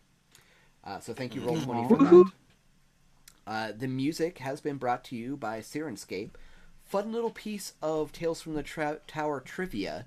The players can't actually hear the music. It's true. Do with that as you will. Mm. But, I feel like it adds some good atmosphere. Yeah. Other note, if you look Wish we into could hear the the music. video description on Facebook, at the top, there is a link where if you like what you're doing, you can give us a little tip. And that is paypal.me paypal.me/crumblingkeep. CRUMBLINGKEEP. And if you send us a tip, you'll be the first, and that would be really rad for us. Whatever amount it may be. Absolutely. You can also, if you care to do a little longer running support, we have a Patreon at patreon.com/crumblingkeep, where we are currently discussing all kinds of plans to provide stuff on there. So Patreon is going to be doing some really cool things in the near future as well. Plus, you get to see things like our notes from our microscope game that we played to set this whole campaign up. When this is all finished, you'll get to see the GM notes from here, complete with weird notations that I don't even understand from when I first made them. And let's see, am I forgetting anything else? Just that every dollar that is contributed helps. We as a whole group, and James in particular, one of the best DMs out there.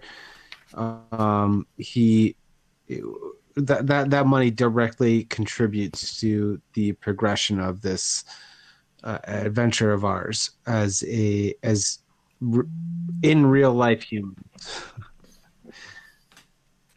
And we hope to continue doing this, and we appreciate every dollar that's contributed. It's true. We truly do.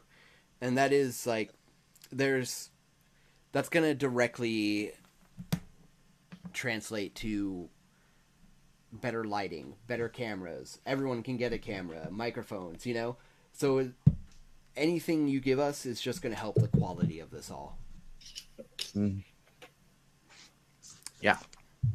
That being said, let's get on with the show. Yeah. Let's do this. Yes. Because it could be someone's last show. Whoa. I mean, Scary. every show could be someone's last show, right? Yeah, Mm-hmm. fair enough. Especially with James as the DM. Yeah. So, It's a cold-hearted world. the slaves stream Conan. forth from the pit, filling the courtyard, and it doesn't take long before the Cult of the Staff Bearers are brought into the fray, and there's the initial scuffle, and much confusion as the slaves are fighting their former masters, picking up the blades of the dead. However, you know there's not enough slaves, and it won't be long before they're cut down and you're found out. So the time to act is now. Oh yeah, we definitely need to take out these guards as these defenseless slaves are trying to escape. Yeah, and also make it to the front gate to open it up. Yeah, these three that were left, Yeah. you can pretty much ignore them. They're swept up in the overall scuffle now. They couldn't get into the... Did we have any means of signaling the dudes that are supposed to be storming the front gates? Not at all, Oh no, yeah, no. like Gort and Varesh. Well, I would think if we open up the gates and Yeah. I, I mean, was if thinking they're, about like- cutting off Daniel's head here and using that for Mm. for women dress. I mean, that is a pretty effective display if you can brandish the severed head of an enemy. Yeah, I mean, I would say that if Gort and Varesh were watching from the rooftops, like they said they were going to be, that the, like, outpouring of the slaves from the pen would be a pretty clear signal to them, like, okay, now's the time, guys. But they don't If have any we way to can get in trust- there until the gates open. Oh, okay. Well, So we have to make our way to the gate. so we then. gotta way. All right, so And tell me about the approach. Is there any means of like healing? I know you can't heal wounds, but can you heal your vigor on the fly? So after a scene, which we just ended, one Yeah. your figure gets full again. Okay. yeah, but you can patch up wounds with healing, which I was actually going to try and do. I have a little healing. Criven's going to rob this dude's body, chop his head off, and then rip off a piece of his clothing and try to just, throw a tight little bandage on. Oh, we can do healing checks on ourselves. So, Well, onto you, I mean. Oh, I okay. didn't get hurt. here's the situation. All right. You can make that. Yeah, my healing arm's check. kind of hanging there. You can work on that, but your time is severely limited. So it would be, Okay. let's just say it'd be a mistake if everyone hung out while you did that. Fair enough. Keep moving. We'll catch up. Yeah. Yeah. I have expertise in healing as well. Can I assist him in the healing of myself Tell me how. to make it go quicker? Like being like, no, it hurts right there. So you need to just basic, army level first aid kind of like, no, you need to support it like this. This is where it hurts right there, and kind of support it along. Be a helpful patient. That sounds reasonable. Sure. You can get an extra dice for that. Sweet. We'll get him. And just in this trying time, Criven's just putting all his focus into this, trying to help his friend, who, he's a big help at the Thousand Hands and stuff, and we'll spend a fortune point on this. Nice. I Yeah. appreciate this. Oh no! Oh. 2 successes from my fortune and a complication. Just take Wow. the doom, man. Just take the doom. Take Just the doom. take the doom. Just take the doom. Why would I want to take? Take the doom. Take the I know. doom. Take We the can doom. start Take the chanting. doom. You Take don't the want us doom. to be chanting. So Take the doom. you get Take that the doom. you get that bandage wrapped on there. Right as you hear a voice from behind you. You did this. And you look to see 2 cultists have made their way towards you. Oh no! So let's talk Oh, snap. about the other group that's headed toward the Green. gate right now, and we'll get back to you all the cultists in a sec. So tell me what your plan is here. I'm trying to like cut across there's basically like some open field between the pen where we just were and the front gate that's currently filled with slaves fighting their former masters. Truth. So we could try to barrel our way through that scene of chaos to the front gate and get it open, so that so that they can escape if they want to, and B, so that in theory the allies that we have waiting outside, other Thousand Hands, Half Barrels, Gort and Varesh, can come flooding into our defense. Okay, I like it. I'm gonna have Ulrika and Calamir give me athletics check as they break through this crowd. Athletics? Yeah. Okay. Okay. I Gonna. am going to use one momentum. I'm gonna spend a fortune point as I am like, It's going down. bursting with adrenaline, trying to like hustle this. I've got this newly freed slave who is I've got basically a bounty on him, and I want to make sure that he gets out of here. So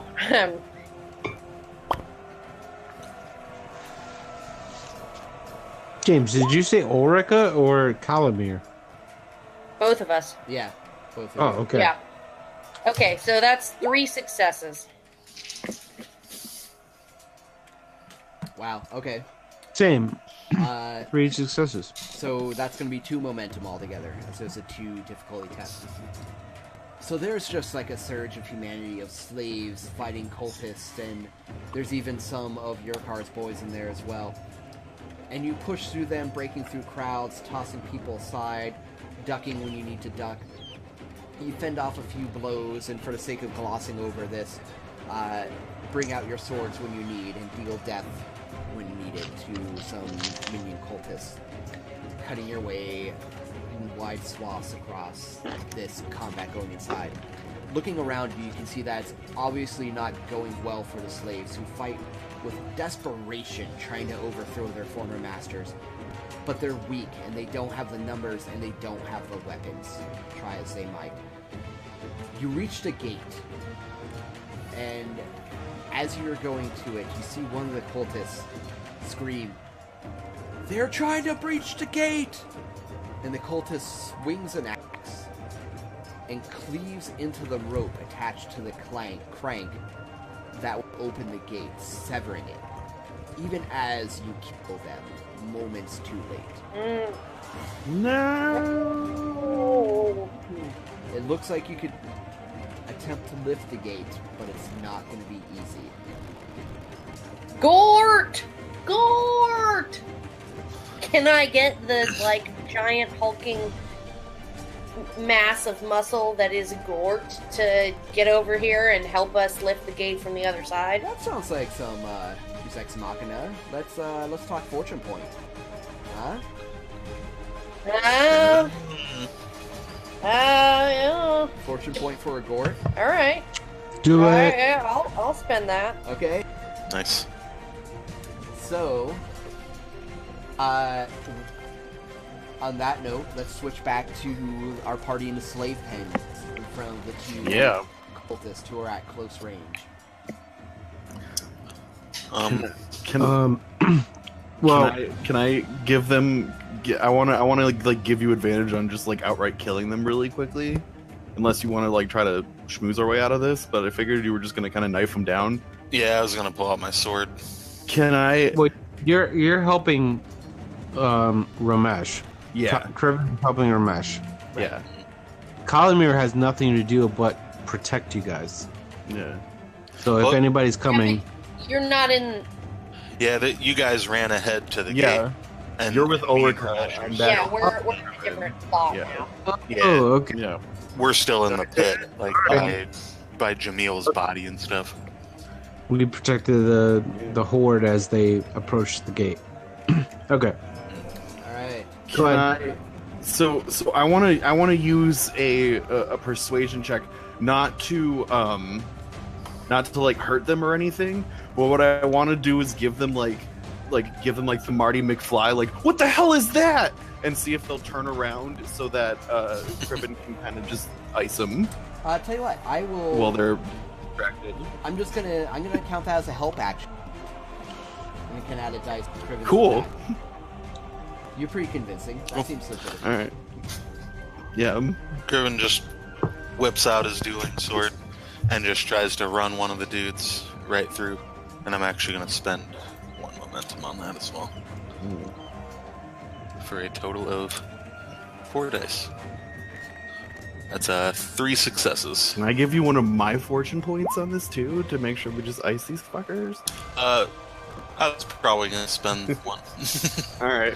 It depends on how much damage I do. I'm not the best melee guy. Mm. My base damage is sad. Uh, Since they're distracted, can I get unforgiving on this strike? No, I'm not gonna give you. Come a on. I had to try it.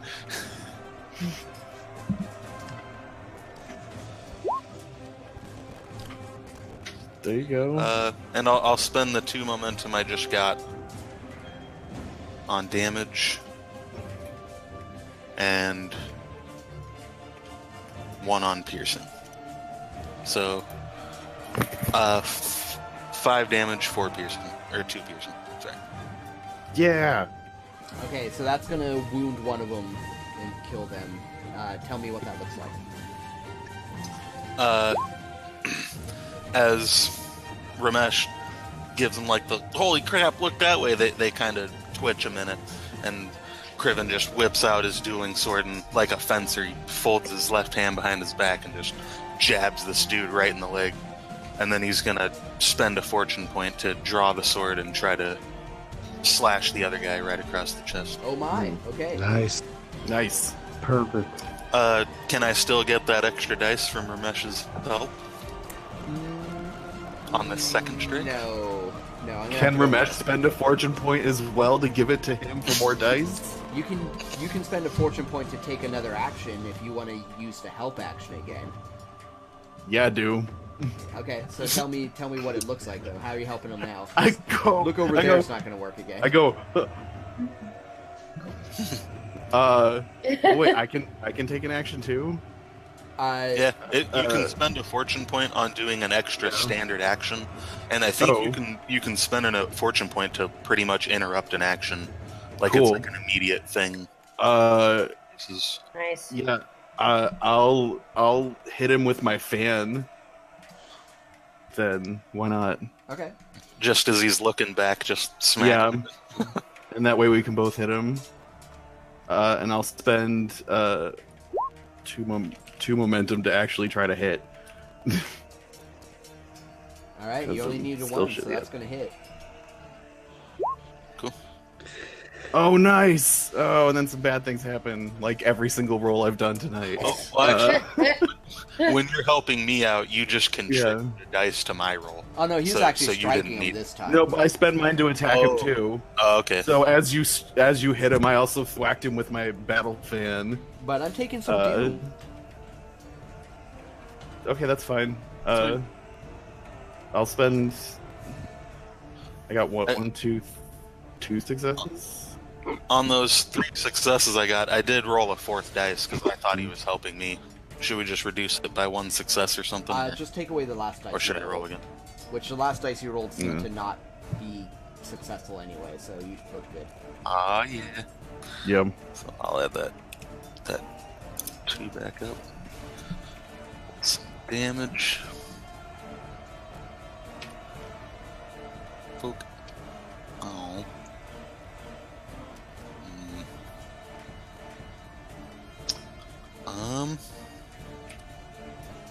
How much damage did you do, Nimesh?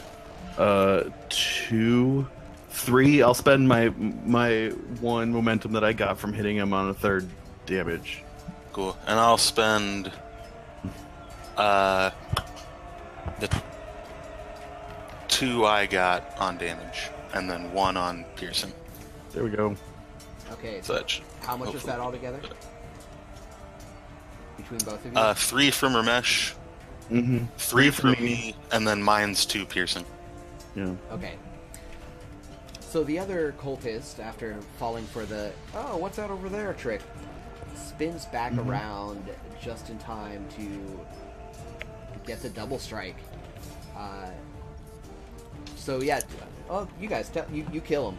What's it look like between the two of you with your duel? So for me, it's actually when I said what the hell is that? I actually pointed with my fan. Nice. So it was right next to the guy's face when they both looked, and so as the first guy, got the fencing thing, as the other one turned around, it was already next to him. So I just kind of like slapped him across the face with it. I guess. Oh wait, I gotta see my location. Sorry. I checked him in the gut with it apparently. And then Criven took that opening to do like a deep wash diagonal across the whole chest. And the second cultist falls, dead, leaving you alone amongst a throng of battle happening outside the walls. Alright. Okay. Start moving. Yep, stay behind me. And Criven wipes the blood off his sword as he's running and gets his bow ready. So Calamir... I say thank you, friend. And we keep moving. So Calamir... Criven gives him a nice little nod. Yeah. You're at the I'll gate. be right back. You don't see Gort, but that gate needs open. You see, crap, what's his name from the Half Barrels? Tariff. You see Tariff, yeah. down the street, waving like his hands upwards, mouthing the words, "Lift the gate! Lift the gate!" Calamir, he has no foes in front of him, correct? Yeah, there's no immediate danger where you are. Okay. This gate is his priority. Is there a specific way of an easily identifiable So it's if it means helps, of raising, or yeah, it's more portcullis than actual gate. The crank that raised it, the rope has been cut, so really it's lifting is really the only thing that's going to get it now. okay. Well, Yeah. he rushes forward and puts all of his strength. I mean, I've had 2 hernias, but Calamir hasn't. He's going to put all of his effort into raising this portcullis. Yeah, Ulrika is going to make a command test for any, like, slaves in earshot and say, like, "Halt, you all! Get this gate open for reinforcements, now!" Okay. And... What's the mechanics of this? Athletics. So Ulrika, go ahead and you can Grand. both give me your rolls. Game Master. Say again? 2 successes on my command. Athletics. Okay. For you. And... yeah, and then once I say that, I'm going to go over and do the same thing of trying to put everything that I have athletics-wise into it. All right. So you can go ahead and give me an athletics roll too. I'm going to use a fortune point to do so.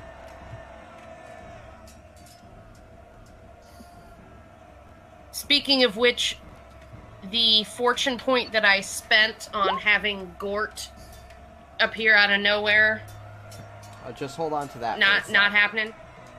Okay. So 3 successes for myself. Two- And 2 for your command, correct? No, the command's not going right into that. That's gonna be for that. Okay. no successes on my athletics. You tried. I tried. I was like, commend you I know for- that I'm not going to be very good at this. Let's see if I can get some other people over here to help. So I guess technically, Hey, at least you didn't. it should have No all been- complication. You didn't try to lift with your back or anything, you know. It should have all been it should have all been a help action, but hey, what can you do? I just thought of that. So anyway, 2 of the slaves run over and attempt to help to lift, but they're weak. And Calamir and Ulrika get on either side, and the gate comes up slightly, maybe to like knee length as you strain, and you can see from outside one of Olikar's, what was his name? One of Yurikar's boys, who was guarding the outside, starts coming toward the gate, drawing his sword. "Not on my watch," he says. And you strain all the harder to lift it, and suddenly Yurikar's boy is hurtling headlong toward the gate, and his face smashes into it, and is suddenly yanked away, revealing, standing behind him, the massive hulking form of Gort. Gort! Oh. Oh my god! If anyone's not seeing the visual right now, I rolled a 1 and a 2. I just got 4 successes on 2d20. Nice. So Nice. Go, Gort. Gort drops into like a perfect power lifter squat and puts his hands underneath the gate, which you have heightened ever so, like, lifted ever so slightly. And you see his entire body tense. His, to borrow something from the page of Robert E. Howard, his barbarian sinews, like iron cords, tensing throughout his arms and neck, just bulges, his eyes wide. And he, normally a silent man, starts to grunt and growl. "Ugh!" And the gate Calamir rises is- slowly, impossibly slowly, Speechless. until it's thrust over his head, where none of you can even reach it anymore, as he is standing there holding it up, and the throngs of Thousand Hands of Fortunes and half-barrels, and even some Guild of Whispers start pouring inside of this compound. Which is right when your companions, Ramesh and Kriven, join back up with you to see this impressive feat. Nice.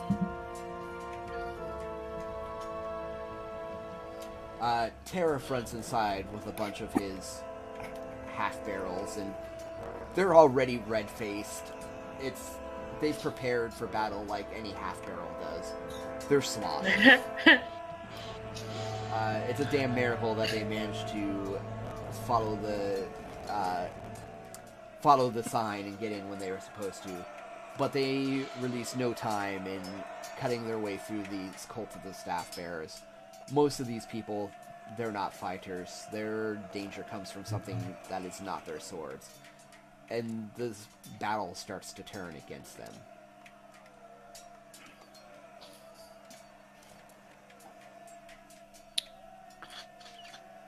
So what's next? Them are left. Say, Kriven steps out and sees all this. Just Gort holding up the gate and just freaking slaves revolting, and, you know, the battle's turning, and Kriven just yells out to Ulrika and Calamir and just says, "To the Dark Tower! I'll be behind you. I'll cover you." And he just starts firing arrows in every direction as he waits for you guys to run for this darkened tower. I start heading towards the darkened Yes. tower. Damn right. Yep. So it's absolute chaos. Absolute chaos around you. I'm gonna have. Let's see. I'm gonna have everyone make me some checks, and I'm gonna give you. I'm gonna give you some choices. You can give me an acrobatics, a stealth, No. Sure. I'll an do stealth. athletics, No. a resistance, Nope. a warfare, No. or a command. Yes. There we go. Hey, how you doing? And everyone tell me what kind of check you're making. I'm gonna do a stealth. Calamir is doing a stealth as well. I think Command. With 3 successes. command. Yep, Ulrika is on command. Team command. I rolled a 2 and a 4. Oh, son of a bitch! Really? Nice.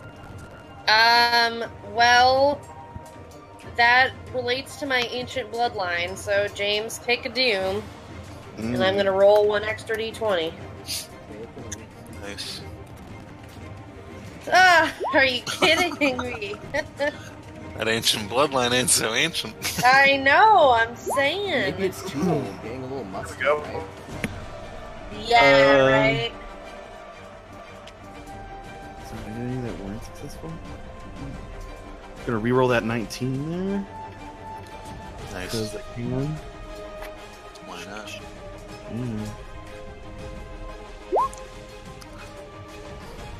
It's another success. All right. So that's 5 successes on a command check. Okay, so two was the target number for any of these. So, Okay. Calamir, you were rolling stealth. Okay. So, Calamir, you blend into the crowd as you start moving through this, what is now an absolute battlefield toward the tower. You go behind enemy lines, going between cultists. You know when people are looking. You know when they're not. Despite the fact that you're in full view, everyone is distracted, and you are like a ghost on this battlefield. Criven, you're the same. And both of you spot each other as you run through, shifting behind buildings, climbing up, going on roofs where need be. You lock eyes every so often. This is an old game to both of you. You know how to not be seen in full view. Ramesh and Ulrika, you don't. Ramesh, thankfully, you're able to utilize other people for your needs. If you see a cultist coming, you manage to say, hey, you, this one over here. People follow your word, and you manage to form a basically meat shield between you and the dangers. I put them in a wedge formation and push. Unfortunately, Ulrika, you attempt the same, but to no avail. You have an ancient bloodline, but the blood in your veins at the moment feels weak. You take... Oh, go ahead. Can I use some of my successes to like have her roll with me Sadly, no. to like let her succeed? No. yeah. Okay. You're going to take 3 vigor as you get caught by a cultist here or there, buffeted by the crowd. You make it to the tower, but it's not pretty. And we're going to say this is the same scene, so that's not going to heal right away. But you all do find yourselves outside the Dark Tower. And it's true what they say. There's a single door, but there is not a hint of light coming out of anywhere of this place, despite the fact that it seems like there should be. Like, there are torches Tower is lit around. exceptionally dark.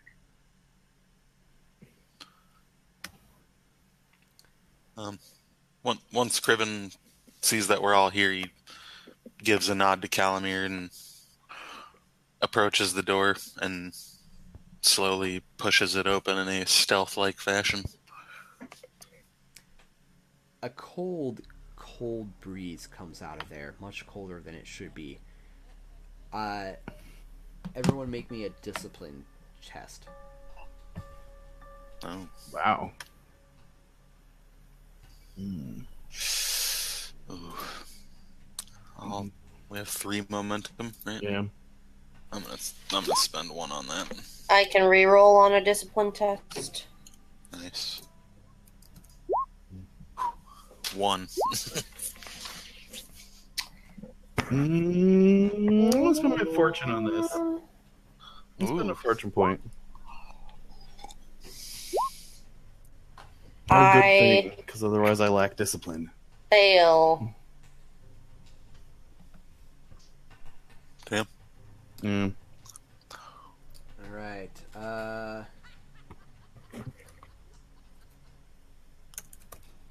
Ramesh failed, Kalamir failed. I spent a fortune point on mine. I got 2 successes. Okay. And Criven got 1. Alright, so just Ulrika and Kalamir? Mhm. No, I failed. Yeah, okay, Ulrika and Kalamir. You feel, Lol. Hero washed over you. you feel ill at ease, and both of your stomachs clench as you enter into this tower, and you're not sure why. But because the GM rolled an absolute 0 on damage, you managed to soldier through. You're just like, ooh, was that my dinner not agreeing with me? Is this place just creepy? Could be anything. So all of you Who knows? slowly begin to make your way up the stairs. And you hear whispers all about you, dissident. That is not me talking, friends. A breeze blows through the tower, and as you move away from the door, you're pitched into complete darkness. You can see nothing. There's no light reaches where you're at. Do you want to keep walking up in the dark?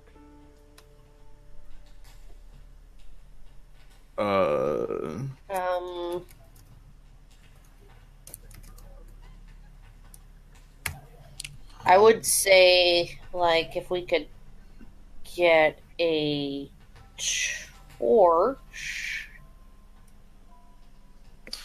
Is there a torch on the wall, perhaps? I will say there's one Or- in the sconces, sure. Mm-hmm. Why not? Yeah, James, didn't you say that there were torches lit outside this tower? Yeah. There were. So we Yeah. could have brought one of those torches in with us. This is true, sure. I have a traveler's survival kit on me. I'm not sure what's in it, but I assume maybe torches would be in it. So you've managed to get some torches lit, but the light seems feeble, weak, like it doesn't extend out near as much as it should. And slowly you make your way up these stairs, at times losing sight of each other and scrambling to keep up. The higher you get, Should we connect with each other with a rope? you start to... There's... everyone give me an observation.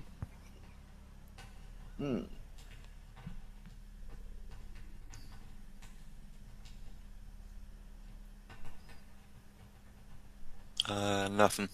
One. One as well. Okay, so everyone that rolled a 1, Huh? you're catching a scent that smells a little bit like spoiled meat that is only increasing as you climb higher. Oh. Do you smell that, friends? The smell of decay? I do, but I wish I didn't. I don't smell it, but You'll I'm get used there. to that sort of thing. Oh, it's truly foul. I find a handkerchief in one of my pockets and put it over my face. Keep. Oh. So, step by step, you continue up, and you reach a trap door. And the smell is so strong here. There's no missing it. Oh, yep. I smell it now. Ugh. That's everybody. Yeah, I mean, I guess we have no choice but to just press on into this, up through the trap door. Is Brad muted? I haven't heard him in a minute. Quite possibly. Yeah. I am indeed. So, It's been a while. one by one, you all pour into the top floor of the tower. The top floor that at one point was a lookout for the town guard, and specifically Ferocious the Fist. You've all been here before under much better pretenses, but this place has changed. And it takes a while for your eyes to adjust as the light struggles to fill the room. When you all see the source of the stench. Against the far wall, skin flayed and pinned to the wall, is a grisly sight. Ghastly. Everyone's going to be making a discipline check here. But what you see is a familiar face, but one that you're having trouble believing that you're looking at right now. Because before you, flayed and pinned to the wall, is Urquhart.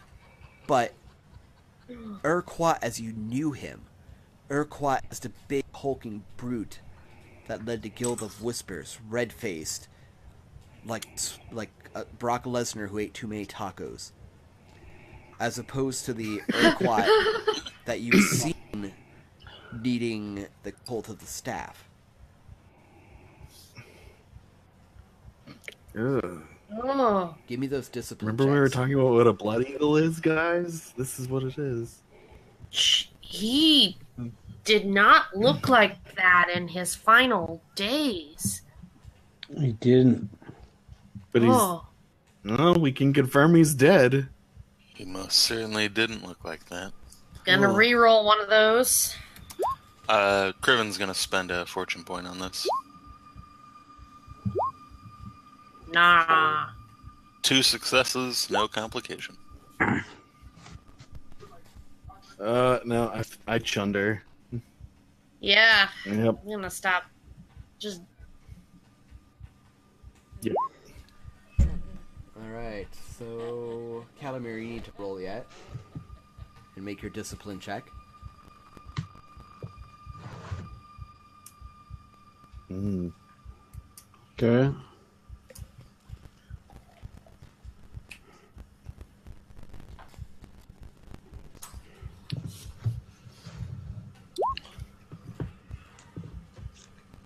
Oh, that's not good.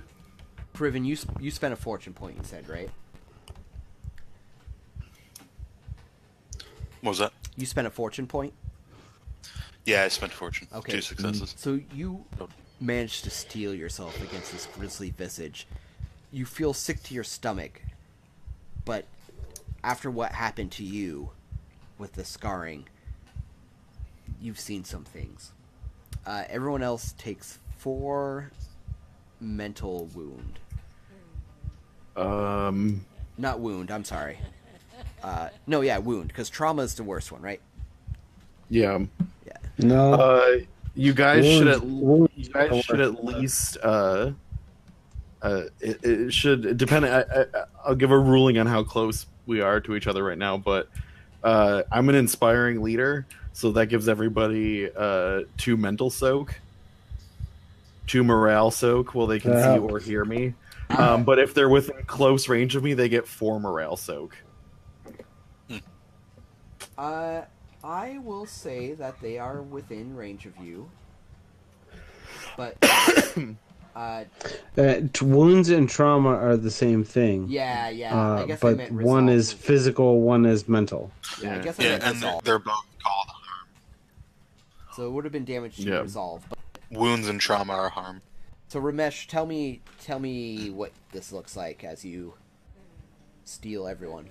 How does this work?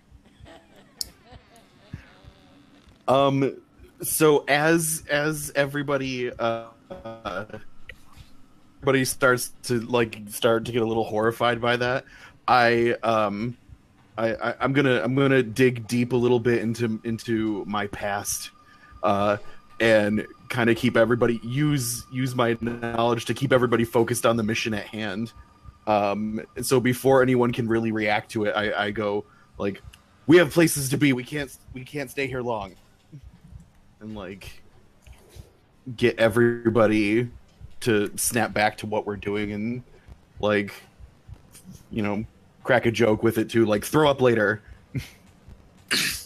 And you all hear his words, and You say this Urquhart that's all pinned up to the wall and inflated. He looks like the old. right. He looks like Urquhart sorry. before. For anyone who's heard Go on. our microscope game, he looks like Urquhart before he left and disappeared and came back as leader of the Cold of the South. So, Ramesh's words managed to keep Hor at bay. Being as it was 4 damage, it's a soak.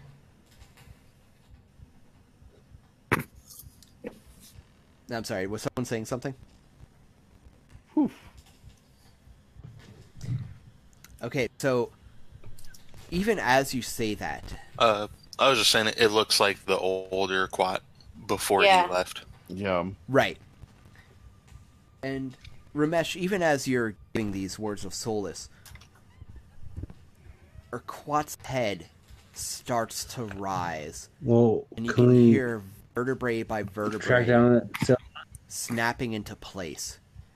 And his mouth opens, and an unholy wail enters into the room out of Urquhart's mouth. Hell! The pits of hell! The pits of hell! He is yelling. James. I know, I can't do anything about it. Yeah. Okay. Cool. Did everyone hear what just happened? He's His head rising started up from the floor and screaming at us about the pits of hell. His like dead weird like crypt keeper looking body is doing this. Yes, indeed. Ugh. Everyone's gonna have to make another discipline check. Come on. Okay. Steel yourselves, friends. But foul sorcery, and we can overcome it. This is Criven's life now as an assassin. He wanted to be a master thief, but he was dragged into this life by the decisions he made, and he's gonna steal himself with another fortune point. Oh, I'm also going to spend my last fortune point for the evening on keep staying strong for my friends here. To give I them got 3 successes damage. total. can I add a fortune point? Not after rolling. It's gotta be before. Yeah. All right. Well, I have a total of 2 successes. I have 0 on the complication. I have 3 successes, but also a complication. Okay, so anyone who got less than 3 is taking 4 damage right now. Kalimir and Ramesh, Mm-hmm. what happens to you?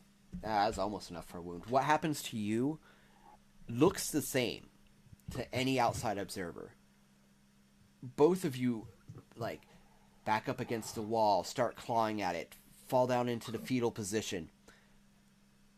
But for you, Ramesh, going to this place of temporary insanity is how your brain saves itself from comprehending on what's going on right now.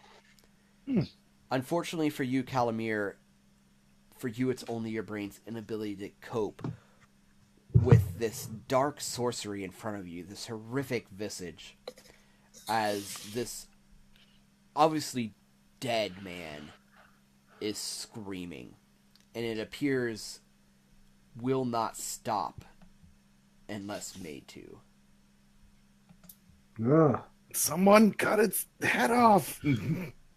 At that, Criven just raises his bow, knocks an arrow, and takes a deep breath and fires a shot at it. Go ahead and give me that dice roll. Get him.